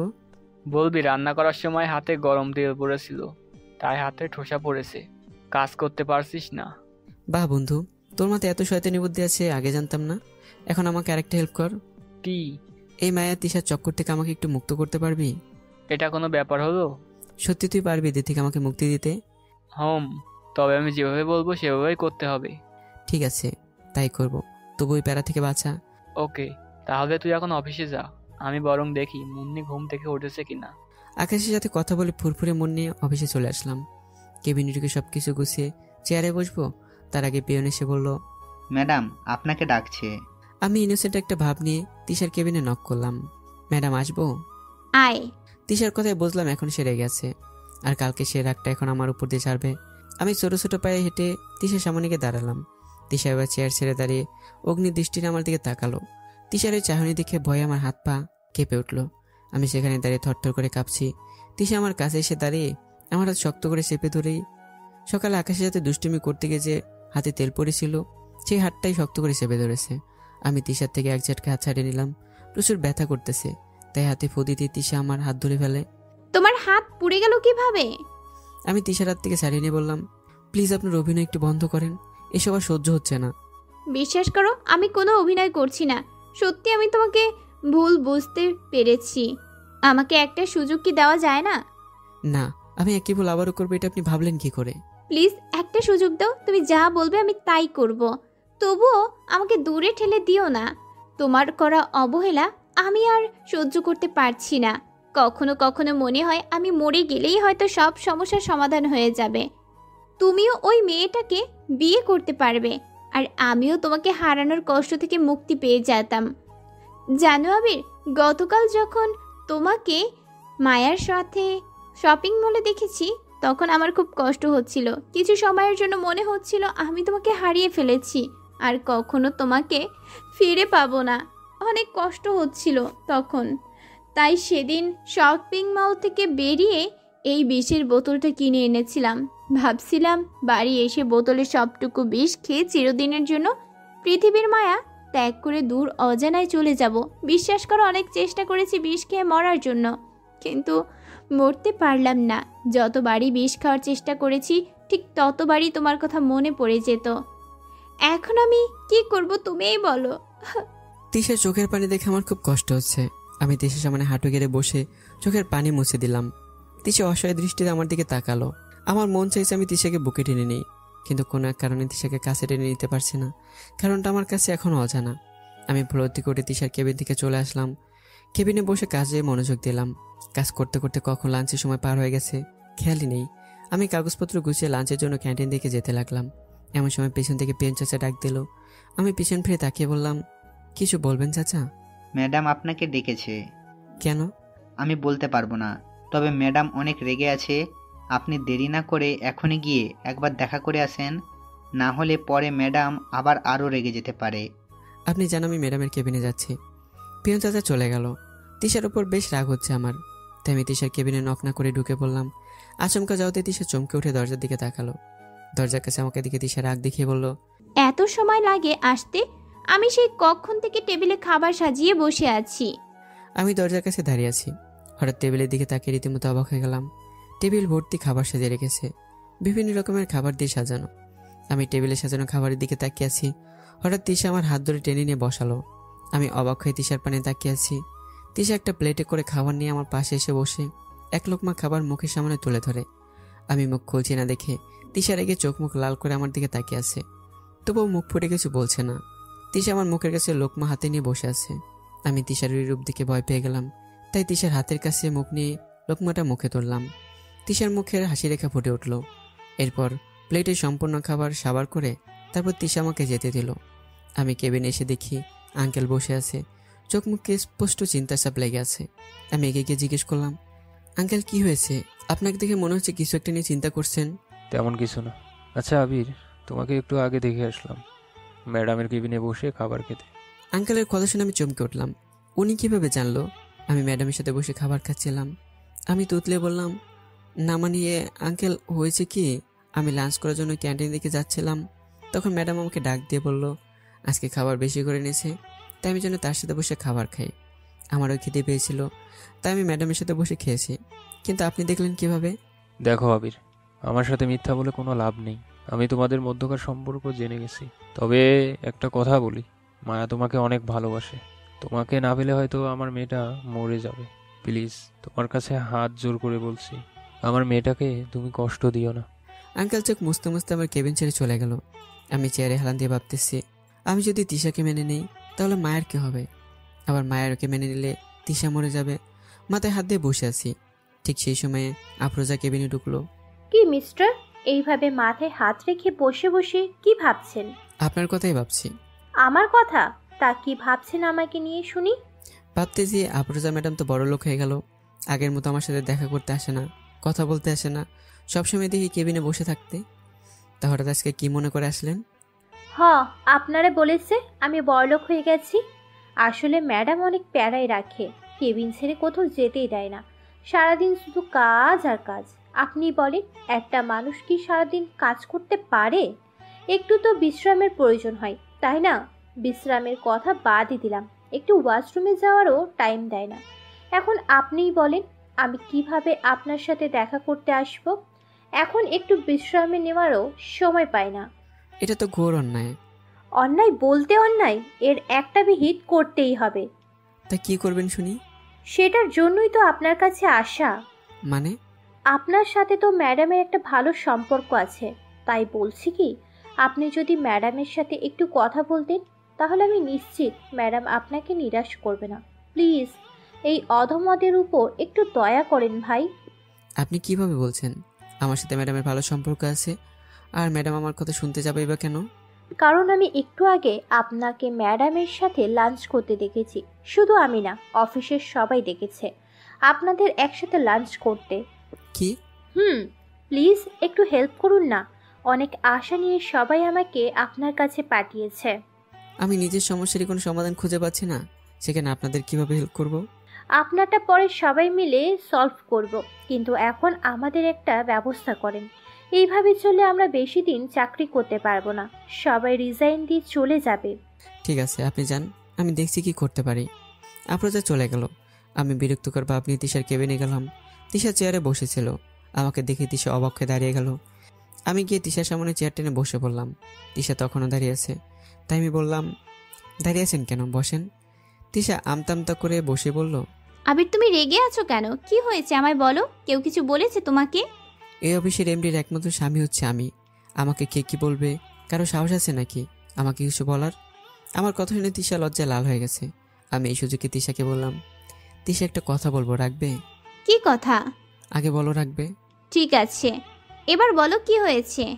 আসলে হয়েছে কি তিশা, একটু আগে আফরোজা আমার কাছে এসে বলল, তুমি নাকি অফিসের সবাইকে অনেক চাপে রাখছো, একটু বিশ্রাম বা ওয়াশরুম পর্যন্ত যেতে দাও না। এজন্য সবাই অনেক রেগে আছে, অনেকে রিজাইন দেবে বলে সিদ্ধান্ত নিয়েছে, তাই সবাই মিলে আমাকে তোমার কাছে পাঠিয়েছে। যদি তুমি একটা কিছু করে দিয়ে চাপ কমিয়ে দিতে, তাহলে হয়তো ওদের চাকরিটা বেঁচে যাবে। ও, এই জন্য এসেছো? ঠিক আছে, তুমি যাও, আমি ম্যানেজারকে বলে দিচ্ছি। ধন্যবাদ আমার কথা রাখার জন্য। আমি চেয়ার ছেড়ে উঠতে যাব, ঠিক তখন তিশা পেছন থেকে রেখে বলল, জানো আবির, তুমি যখন একটু আগে বললে তুমি আমার একমাত্র স্বামী, তখন আমার কেমন ফিলিংস হচ্ছিল আমি ভাষায় প্রকাশ করে বোঝাতে পারবো না তোমাকে। আমি ভেবেছিলাম তুমি হয়তো আমাকে মেনে নিয়েছো, তাই আমাকে নিয়ে ঘুরতে যাবে, এটাই বলতে এসেছো। কিন্তু আমি হয়তো একটু বেশিই ভেবেছিলাম। যাই হোক, তুমি এখন আসতে পারো। আমি তিশার কেবিন থেকে বেরিয়ে আসলাম। বাইরে এসে দেখি সবাই দাঁড়িয়ে আছে। আমাকে দেখে সবার মাঝখান থেকে পপি ভাবি এসে বলল, আবির, ম্যাডাম কি বলল? আমি সবার দিকে তাকিয়ে মুচকি এসে দিলাম। সবাই তো বুঝে গেছে আমার কথা, তাই হাসি মুখে সবাই কাজে চলে গেল। আমি চলে আসলাম আমার কেবিনে এসে কাজ করতে লাগলাম, কিন্তু কাজে মন বসছে না। বারবার মনে হচ্ছে আমি তিশাকে কষ্ট দিয়ে ফেলেছি, তিশার কাছে মাপ চাইতে হবে। তাই বেশি না ভেবে তিশার কেবিনে গেলাম। কেবিনে গিয়ে দেখি তিশা মাথা নিচের দিকে দিয়ে কান্না করছে। তিশার কান্না দেখে নিজের উপরে রাগ উঠছে। কেন যে তখন তিশাকে ইমোশনাল করেছিলাম, ইস, কান্না করতে করতে নিজের কি অবস্থা করেছে। হায় আল্লাহ, একটা সময় ছিল যখন আমাকে সহ্য করতে পারতো না, আর সেই তুমি এখন আমার জন্য কান্না করতেছো। আমি তিশার সামনে দাঁড়িয়ে বললাম, আই এম সরি। তিশা কান্না থামিয়ে চোখ মুছে আমার দিকে তাকিয়ে বলল, আর কিছু না। আমি চলে আসতেছিলাম, আমার মনে হলো তিশা আমাকে কিছু বলতে চায়, কিন্তু বলতে পারছে না। তাই আমি পিছনে তাকালাম। তিশা হাসপাস করছে, কিন্তু বলতে পারছে না। তাই আমি বললাম, তিশা, কালকে কি তোমার কোনো কাজ আছে? না, কিন্তু কেন? কালে একটা জায়গা যাব, তোমাকে আমার সাথে যেতে হবে। কোথায় যাবে? গেলেই সেটা জানতে পারবে। আর হ্যাঁ, কালকে তুমি আমাকে বাড়ি থেকে ড্রপ করবে, আমি কিন্তু তোমার অপেক্ষায় থাকবো। তিশা এবার খুশি হয়ে যায়, হাসি মুখে বলল, ঠিক আছে, কিন্তু কয়টার সময় আসবো? 9টার দিকে আসলেই হবে। তিশার হাসি দেখে আমারও ভালো লাগছে। আমি মুচকি হেসে দিয়ে বেরিয়ে এলাম। আমার কেবিনে বসে মনে মনে বলছি, কালকে দোটানা জীবন থেকে বেরিয়ে নতুন করে বাঁচা শুরু করব। কিন্তু মনের ভেতর প্রশ্ন একটাই, কী হবে সেই পথ চলার সঙ্গী? হাজারো চিন্তা ভাবনা মাথার উপর ভর করতে লাগলো। সব চিন্তা মাথার এক সাইডে রেখে কাজে মনোনিবেশ দিলাম। সারাদিন কাজ শেষ করে বিকেল অফিস থেকে বেরিয়ে রাস্তা দিয়ে বাড়ির দিকে হেঁটে যাচ্ছি। গাড়ি পাইনি তা কিন্তু নয়, আসলে আজকে কেন জানি হাঁটাহাঁটি করতে মন চাইলো, তাই হেঁটে হেঁটে বাড়ি যাচ্ছি। অনেকদিন পর রাস্তা দিয়ে হাঁটতেছি, বেশ ভালোই লাগছে। সারা রাস্তা হেঁটে বাড়ি আসলাম। বাড়ি এসে আকাশের মনির সাথে দেখা। ক্লান্ত লাগছিল, তাই সারাদিন কাজ করে শরীর দিয়ে ঘামের গন্ধ বেরোচ্ছে। তাই আমি রুমে গেলাম গোসল করতে। গোসল সেরে নিচে খাবার টেবিলে এসে বসলাম। তিনজন মিলে গল্প গুজব করে খাবার খাচ্ছিলাম। আর তখন মায়ে ফোন দিল। রিসিভ করতে মায়ে ঝাঁঝালো কণ্ঠে বলল, অফিসে গিয়ে ম্যাডামের সাথে পাশাপাশি বসে খাবার খেতে ভালোই লাগে, তাই না? আর খাবে না কেন? সে তো তোমার আদরের বউ। এতই যখন ওই মেয়েকে ভালোবাসিস, তাহলে আমাকে কেন তোদের মাঝে টেনে আনলি? কেন আমাকে তোর জীবনের সাথে জড়িয়ে নিলি? তোরে এতটা ভালোবেসে ফেলেছি যে ভুলে থাকা আমার পক্ষে অসম্ভব। বল, আমার সাথে এরকম কেন করলি? কেন দিন দিন আমার বেঁচে থাকাটা হারাম করে দিচ্ছিস? মায়ে তুমি আমাকে ভুল বুঝছো। হ্যাঁ, আমি মানছি তিশার সাথে এক টেবিলে বসে খাবার খেয়েছি, কিন্তু বিশ্বাস করো আমাদের মাঝে দূরত্ব বজায় ছিল। তুই বলবি আর আমাকে তাই বিশ্বাস করতে হবে? আমি এতটাও বোকা না। বউকে কাছে পেলে কোনো পুরুষই সুযোগ হাতছাড়া করতে চায় না, আর তুইও তাই করেছিস। বিশ্বাস করা না করা তোমার ব্যাপার, তবে আমি জানি আমি সত্যি বলছি, কাউকে ঠকাচ্ছে না। দুধে ধোয়া তুলসী পাতা সাজার চেষ্টা করে কোনো লাভ নেই, আমি সব জেনে গেছি। ও, তা কার কাছ থেকে জেনেছো? আব্বু বলেছে। ভালো, এক কাজ করো, তুমি কালকে 9টার সময় আমার সাথে দেখা করো, তাহলে সব ক্লিয়ার হবে কে সত্যি বলছে আর কে মিথ্যা বলছে। থাক, যাওয়া লাগবে না, আমি তোমাকে বিশ্বাস করি। তবুও তোমাকে কালকে আমার সাথে দেখা করতে হবে। কেন? এই প্রশ্নের উত্তর কালকে দেখা করলেই পাবে। আর ঠিকানা আমি ঘুমানোর আগে মেসেজ করে দেবো। মায়ের সাথে কথা বলে শেষ করে আবার খাওয়া শুরু করলাম। এখানে থাকলে আরও প্রশ্নের সম্মুখীন হতে হবে, তাই অল্প খেয়ে রুমে চলে এলাম। ঘুমানোর আগে মায়েকে ঠিকানা মেসেজ করে ঘুমিয়ে পড়লাম। পরের দিন সকাল 9টায় আমার ডান পাশে তিশা আর বাঁ পাশে মায়া বসে আছে। আমি এদের উদ্দেশ্যে বললাম, তোমাদের এখানে ডাকার একটাই কারণ, আর সেটা হলো স্যাক্রিফাইস। স্যাক্রিফাইস মানে? তুমি কি বলতে চাইছো? দেখো মায়া, তোমরা দুজনে আমাকে ভালোবাসো, এতে কোনো সন্দেহ নেই আমার, কিন্তু আমার পক্ষে তো আর দুজনকে বিয়ে করা সম্ভব না। যে কোনো একজনকে মেনে নিতে পারবো, তাই তোমাদের দুজনের মধ্যে একজনকে স্যাক্রিফাইস করতে হবে। আমার কথা শুনে তিশা দৌড়ে মায়ের পা জড়িয়ে ধরে কান্না করে দিল। তিশা কান্না করে বলল, প্লিজ বোন, তুমি আমার এত বড় সর্বনাশ করো না। আমার থেকে আবিরকে আলাদা করে দিও না, আমি আবিরকে ছাড়া মরে যাব। মায়ে কি বলবে বুঝতে পারছে না, চুপ করে বসে আছে। তিশা মায়ের পা ধরে বলল, মায়া, তুমি আমার ছোট বোনের মতো, ছোট বোন হয়ে বড় বোনের এত বড় সর্বনাশ করো না, আমি তোমার পা ধরে বলছি। মায়া আমার দিকে কিছু সময় তাকিয়ে থেকে একটা শুকনো হাসি দিয়ে সেখান থেকে চলে গেল। মায়া চলে যাওয়ার সাথে সাথেই তিশা ওঠে আমাকে জড়িয়ে ধরে কান্না করতে লাগলো। আমি তিশার মাথায় হাত বোলাতে বোলাতে পিছনে ফিরে তাকালাম। পিছনে মায়া আমার দিকে তাকিয়ে চোখের পানি মুছে চলে গেল। 3 বছর পর বারান্দায় দাঁড়িয়ে সিগারেটের ধোঁয়া আছে। ঠিক সেই সময় তানিশা সামনে দাঁড়িয়ে বলল, পাপা পাপা, তুমি এটা কি খাচ্ছ? আমাকে দাও না আম্মু, এটা খেলে তুমি অসুস্থ হয়ে পড়বে। তাহলে তুমি খাচ্ছ কেন? তুমিও তো অসুস্থ হয়ে পড়বে। মেয়ের কথা কি বলবো বুঝে উঠতে পারছি না। আমি আবলের মতো আমার ছোট মেয়ের দিকে তাকিয়ে আছি। ঠিক তখনই মায়ের পাশ থেকে বলল, কি হলো? মেয়ের কথার উত্তর দিচ্ছ না কেন? কি উত্তর দেব খুঁজে পাচ্ছি না, তাই বারান্দায় গিয়ে সিগারেটটা ফেলে দিলাম। এবার মায়া তানিশাকে কোলে নিয়ে বলল, ফেলে দিলেন কেন? খান খান, বেশি করে খান। আপনি তো আর আমাদের নিয়ে একটুও ভাবেন না। যদি আমাদের নিয়ে একটু ভাবতেন, তাহলে আর আমি বারণ করা সত্ত্বেও আপনি সিগারেট খেতেন না। আমার লক্ষ্মী কিউট বউটা কি আমার উপর অভিমান করেছে? না, আমি আপনার কে যে আপনার উপর রাগ করব? আমি আপনার কেউই না। আজই আমি তানিশাকে নিয়ে বাপের বাড়ি চলে যাব। সত্যি তুমি আমার কেউ না? সত্যি। ঠিক আছে, তোমরা চলে গেলে আমি তিশার কাছে চলে যাব। না, আপনি কোথাও যাবেন না। আপনি তিশা আপুর কাছে গেলে আমাদের কি হবে? তানিশা তো একবার তার মাকে হারিয়েছে, এবার আমার কারণে যদি তার বাবাকে হারায়, তাহলে আমি সারা জীবন তানিশার কাছে অপরাধী হয়ে যাব। আরে পাগলি বউ আমার, আমি কি বলেছি যে মরে যাব? আমি বলতে চাইছি অনেকদিন হলো তিশার কবরের কাছে যাওয়া হয় না, তাই আজকে কি তিশার কবরটা দেখে আসবো। আপনি খুব খারাপ, আমাকে সবসময় কষ্ট দেন। আমি খারাপ তাই না? তাই। আপনি খুব খুব খুব খারাপ একটা লোক। ও, তাহলে খারাপ তো কিছু করতে হয়। মানে কি করবেন আপনি? উম্মা দেব? অনেক দিন হলো তোমার মিষ্টিটাতে ছোঁয়া পাইনি, তাই এখন দেব। এখন হবে না, কোলে মেয়ে আছে। আমি তানিশাকে বললাম, আম্মু চলো, আজকে আমরা চোর পুলিশ খেলবো। তুমি ওইদিকে গিয়ে লুকিয়ে পড়ো, আমি তোমাকে খুঁজে বের করব।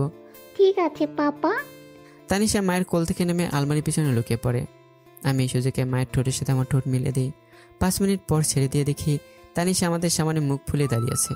তুমি আমার আম্মুকে চুমু খেলে কেন? মায়া মুচকি এসে বলল, বেশ হয়েছে, আমি আগে আপনাকে বারণ করেছিলাম, আপনি তো শুনলেন না, এবার ঠেলা সামলান। আমি তানিশাকে কোলে তুলে বললাম, আসলে আম্মু, আমার না খুব মিষ্টি খেতে ইচ্ছে করছিল, তাই তোমার আম্মুকে চুমু খেয়েছি। আম্মুর মুখে কি মিথ্যে আছে যে তুমি আম্মুকে চুমু খাবে? অনেক মিষ্টি আছে। তাহলে আমিও খাবো। তানিশা এক প্রকার বায়না ধরে বসলো, সেও মায়ের ঠোঁটে চুমু খাবে। আমি তানিশার কথা হাসবো নাকি কাঁদবো বুঝতেছি না। এদিকে মায়া লজ্জা আর আগে কিছুই বলতে পারছে না। মায়াকে একটু রাগাতে ইচ্ছে করছিল, তাই তানিশাকে এটা বললাম, তোমার আম্মু আমাকে একটু ভালোবাসে না তানিশা, যদি ভালোবাসতো তাহলে কিন্তু তোমাকে পাপ্পি দিত। এবার মায়া রেগে বড় বড় চোখ করে আমার দিকে তাকালো। আমি মায়ের চাহনি দেখে ভয় পেয়ে গেলাম। মায়া তানিশাকে আমার কাছ থেকে নিয়ে 2 গালে চুমু দিয়ে বলল, কে বলেছে আমি আমার মেয়েকে ভালোবাসি না? আমি আমার মেয়েকে অনেক ভালোবাসি, বরং আপনি তানিশাকে ভালোবাসেন না। মার থেকে মাসির দরদ বেশি। কি বললেন আপনি? কই, আমি এবার কি বললাম? কিছু না। সত্যি তো? 100% সত্যি। ঠিক আছে, দেখা যাক কে তানিশাকে বেশি ভালোবাসে। কিভাবে? আপনি আজ থেকে 7 দিন আমার কাছে আসতে পারবেন না, এমনকি এই রুমেও আসতে পারবেন না। আর যদি আসেন তাহলে মনে করব আপনি তানিশাকে একটুও ভালোবাসেন না। এটা কেমন শর্ত? আমি শর্ত মানি না। তাহলে স্বীকার করে যাচ্ছেন আপনি তানিশাকে একটুও ভালোবাসেন না? সেটা আবার আমি কখন বললাম? তাহলে আপনি শর্ত মেনে নিচ্ছেন, এই তো? একটি দীর্ঘশ্বাস ফেলে বললাম, ঠিক আছে, তবে মনে রেখো, একবার কাছে পেলে আমি কিন্তু তখন ছাড়বো না, সুদে আসলে সব উসুল করে নেব। আগে আপনি শর্তটা তো পালন করে দেখান। আমি জানি আপনি এই শর্ত পালন করতে পারবেন না, কারণ আপনি আমাকে ছাড়া এক মুহূর্ত থাকতে পারবেন না। সেখানে 7 দিন থাকা তো একেবারেই অসম্ভব। সন্ধ্যার আগে আপনি আমার কাছে আসবেন। এইটুকু যখন জেনেই গেছো, তাহলে এই শর্ত দিলে কেন? কারণ আমি দেখতে চাই আপনি ঠিক কি করেন। ওকে, তাহলে আমি অন্য রুমে যাচ্ছি, তোমরা এখানেই থাকো। তারপর আমি পাশের রুমে চলে এলাম আর মনে মনে বলছি, ঘুঘু দেখেছো কিন্তু কুকুর ভাত দেখোনি, আমিও দেখব কার কাছে কে আসে আগে। তো চলেন এই ফাঁকে 3 বছর আগে আমার সাথে ঘটে যাওয়া করুণ কাহিনী শুনে নিই। সেদিন মায়া চলে যাওয়ার পর আমি তিশা বাড়িতে চলে আসি। বেশ ভালোই চলছিল আমাদের জীবন সংসার। সারাদিন অফিসের কাজ করে বাসায় আসতেই তিশা দৌড়ে এসে আমাকে জড়িয়ে ধরতো। আমি তিশার কপাল আলতো করে চুমু খেয়ে বুকের মাঝে আগলে নিতাম। আবার রাতে ঘুমানোর সময় তিশা আমার বুকে মাথা রেখে ঘুমাতো। এভাবেই চলছিল দিন। একদিন অফিসে কাজ করতেছি, এমন সময় তিশা ফোন দিয়ে কান্না কণ্ঠে বলল, তাড়াতাড়ি বাড়ি আসো। আমি তিশার কান্না জড়িত কণ্ঠ শুনে ভয় পেয়ে গেলাম। তো অফিসের কাজ বাদ দিয়ে রেখেই গাড়ি নিয়ে বাসায় চলে আসলাম। তড়িঘড়ি করে বাড়ির ভিতরে যেতেই দেখি পাশের বাসার ভাবের এসেছে আর মামি তাদের মধ্যে মিষ্টি বিতরণ করছে। আমি বেশ অবাকই হলাম। সামনে তাকে দেখি তিশা পেটে হাত রেখে সোফায় বসে আছে। আমাকে দেখে তিশা দৌড়ে এসে জড়িয়ে ধরে বলল, আবির, আজকে আমি অনেক খুশি। তোমার সন্তান আমার গর্বে। আমার জীবনের সেরা প্রাপ্তিটা তুমি দিয়েছো। তিশা খুশিতে আর কিছুই বলতে পারছে না, শুধু আমাকে জড়িয়ে ধরে বলছে, আমি মা হব, আমি মা হব। এই পৃথিবীতে আমার থেকে সুখী আর কেউ নেই। আমার চোখ থেকে 2 ফোঁটা পানি বের হলো। এটা কষ্টের না, এটা সুখের কান্না। ভাবতে অবাক লাগছে, আমারও সন্তান হবে, আমাকে বাবা বলে ডাক দেবে। এরপর থেকে তিশার উপর যত্ন নেওয়া বাড়িয়ে দিলাম। মামা মামি সব সময় তিশার পাশে থাকে আর আমি অফিস থেকে এসে ওর সাথে গল্প করি, যাতে তিশার বোরিং না লাগে। তিশার যখন 4 মাস চলে তখন থেকে তিশাকে নিচে নামা একেবারে বারণ করে দেই, যেন তিশা প্লাস বাচ্চার কোনো ক্ষতি না হয়। কিন্তু কথায় আছে না, মৃত্যুর ডাক চলে আসলে পাতারপুরি রুকিয়ে থাকলে কোনো লাভ নেই, সেখানে গিয়েও আজরাইল জান কবজ করে নিয়ে আসবে। সেদিন কাজে একটু ব্যস্ত ছিলাম। তখন তিশার সবেমাত্র 9 মাস পড়েছে। কাজের চাপ এত বেশি ছিল যে মোবাইল হাতে নেওয়ার সময়টুকু পাইনি। যদি একবারের জন্য মোবাইলটা হাতে নিতাম তাহলে তো তিশার চলে যাওয়ার সময় সাথ দিতে পারতাম, কিন্তু পারিনি তিশার চলে যাওয়ার সময় পাশে থাকতে। সেদিনের জন্য আজকে আফসোস হয়, কেন জানি সেদিন মোবাইলটা হাতে নিলাম না। কেন নিলাম না? বিকেলে যখন বাড়ি আসি সামনে তাকিয়ে নিস্তব্ধ হয়ে গেলাম। চলার শক্তি হারিয়ে ফেলেছিলাম। আমার চোখের সামনে তিশার লাশ অ্যাম্বুলেন্স থেকে নামিয়ে আনছে। এটা থেকে আমি থমকে দাঁড়াই। শাশুড়ি মার কোলে আমার সন্তান ঘুমিয়ে আছে। আমি মৃদু পায়ে হেঁটে তিশার সামনে গিয়ে বসে কান্না করে দিলাম। পেছন থেকে তিশার বাবা এসে আমার কাঁধে হাত রাখে। আমি মামাকে ধরে কান্না করে বললাম, এসব কি করে হলো মামা? মামা আমার মাথায় হাত বুলিয়ে বলল, দুপুরে তোমার শাশুড়ি তিশাকে ঔষধ খাইয়ে রুমে এসে শুয়ে পড়ে, আর আমি তখন বাইরে যাই একটা কাজে। কাজ শেষ করে বাড়ি আসতেই উপর থেকে কান্নার শব্দ শুনতে পেলাম। আমি কান্নার শব্দ অনুসরণ করে এগিয়ে এসে দেখি তিশা ফ্লোরে পড়ে কান্না করতেছে, পেটে হাত দিয়ে। আমি এগিয়ে গিয়ে দেখি ফ্লোরে রক্ত ভেসে গেছে। তাই দেরি না করে মালাকে নিয়ে তিশাকে গাড়িতে করে হসপিটালে নিয়ে আসি। হসপিটালে আসার সাথেই তোমার শাশুড়ি তোমাকে অনেকবার ফোন দিয়েছিল, কিন্তু তুমি ফোন রিসিভ করছিলে না, তাই রাগে আর ফোন দেয় নাই। তিশাকে যখন হসপিটালে নিয়ে আসি তখন ডক্টর তিশার অবস্থা দেখেই ঘাবড়ে যায়। ডক্টর 3 জন নার্সকে ডেকে তাড়াতাড়ি তিশাকে নিয়ে অপারেশন থিয়েটারের ভিতরে নিয়ে যায়। প্রায় 2 ঘন্টা পর অপারেশন থিয়েটার থেকে বের হয়ে কালো মুখ নিয়ে আমি ডক্টরকে দেখে এগিয়ে গিয়ে বললাম, ডক্টর, আমার মেয়ে কেমন আছে? ওই ঠিক আছে তো? ওর কিছু হয় নাই তো ডক্টর? ডক্টর ভারী গলায় বলল, আই এম সরি, আমরা অনেক চেষ্টা করেছি, কিন্তু রোগীর শরীর থেকে প্রচুর পরিমাণে রক্তক্ষরণ হওয়ায় রোগীকে বাঁচাতে পারিনি। মালা বাচ্চাকে কোলে নেয়, আর আমি তিশার লাশ অ্যাম্বুলেন্সে করে বাড়িতে নিয়ে আসি। সরি আবির, আমরা আমাদের দায়িত্ব ঠিকমতো পালন করতে পারি নাই, আমাদের মাফ করে দিস। মামি আমার কাঁধে হাত রেখে বলল, সব দোষ আমারই। আমি যদি তখন ঘুমাতে না যেতাম তাহলে হয়তো আমার মেয়েটা বেঁচে যেত। সারা বাড়ি জোরে কান্নার শব্দ। আমি এখন আমার মেয়েকে দেখিনি। তিশার দাপন কাপন করে বারান্দায় বসে আছি। এমন সময় মামি এসে বলল, আবির, যা হওয়ার তা তো হয়েই গেছে, এখন তো আর তিশা ফিরে আসবে না। তবে এই দেখ, তিশা তোর জীবনের সেরা উপহারটা রেখে গেছে, দেখবি না তোর মেয়েকে? আমি আমার মেয়েকে কোলে তুলে নিলাম। দেখতে হুবহু তিশার মতো হয়েছে, তাই মেয়ের নাম দিলাম তানিশা। এরপর থেকেই তানিশাকে ঘিরে আমার জীবন চলতে থাকে। 2 মাস পর একদিন তানিশাকে নিয়ে সবাই বসেছিলাম। এমন সময় কলিং বেলটা বেজে ওঠে। বাড়িতে কেউ ছিল না, তাই আমাকে দরজাটা খুলতে হলো। দরজা খুলে সামনে দেখি মামা মামি আর তাদের সাথে মায়া আঙ্কেল আন্টিও এসেছে। মায়াকে দেখে আমি ভুরু কুঁচকে তাকালাম, কিন্তু মায়া আমার দিকে একবার তাকিয়ে তানিশাকে কোলে নিয়ে ভিতরে চলে গেল। আমি মামা মামির দিকে জিজ্ঞাসার দৃষ্টিতে তাকালে মামি বলল, এই তিশার শেষ ইচ্ছে ছিল। মৃত্যুর আগে তিশা বলেছিল তোমাকে যেন আমরা মায়ার সাথে বিয়ে দিই, আর তাই অনেক খুঁজে মায়াকে বের করে নিয়ে আসলাম। কিন্তু মামা, এটা কি করে সম্ভব? আমি একজন বিবাহিত ছেলে, আমার একটা মেয়ে আছে। আমি জেনে শুনে একটা মেয়ের জীবন নষ্ট করতে পারি না। মায়ার জীবন নষ্ট হবে কেন? সে তো তোরে ভালোবাসে আর স্বইচ্ছায় তোর কাছে ফিরে আসতে চাইছে। আমি এত সব বুঝি না। আমি মায়াকে বিয়ে করতে পারবো না। না মানে না। কেন? কারণ আমি জেনে শুনে তানিশার জীবন নষ্ট করতে পারবো না। আমাকে বিয়ে করলে তানিশার জীবন কিভাবে নষ্ট হবে? সে তো উল্টো একজন মা পাবে। হ্যাঁ পারে, তবে কিছুদিনের জন্য। যখন তোমার সন্তান হবে তখন কি তুমি তানিশাকে অবহেলা করে দূরে ঠেলে দিবে না? এর কি গ্যারান্টি আছে? ও, এই জন্য তুমি আমাকে বিয়ে করতে চাইছো না? তাই। ঠিক আছে, আপনি যদি মনে করেন আমি মা হলে তানিশা আমার কাছ থেকে অবহেলা পাবে, তাহলে আমি কখনো সন্তান নেব না। এবার হয়েছে তোর? মেয়েটা তোরে পাওয়ার জন্য নিজে সন্তান নেবে না বলেছে। আরও কোন কন্ডিশন থাকলে বল? এতটা কেউ কাউকে ভালোবাসতে পারে আমার জানা ছিল না। আমার উত্তর কি হওয়া উচিত বুঝতে পারছি না। মায়ের দিকে একবার তাকিয়ে তানিশাকে নিয়ে রুমের দিকে পাড়ি জমালাম। প্রতিমধ্যে তানিশা কান্না শুরু করে দিল।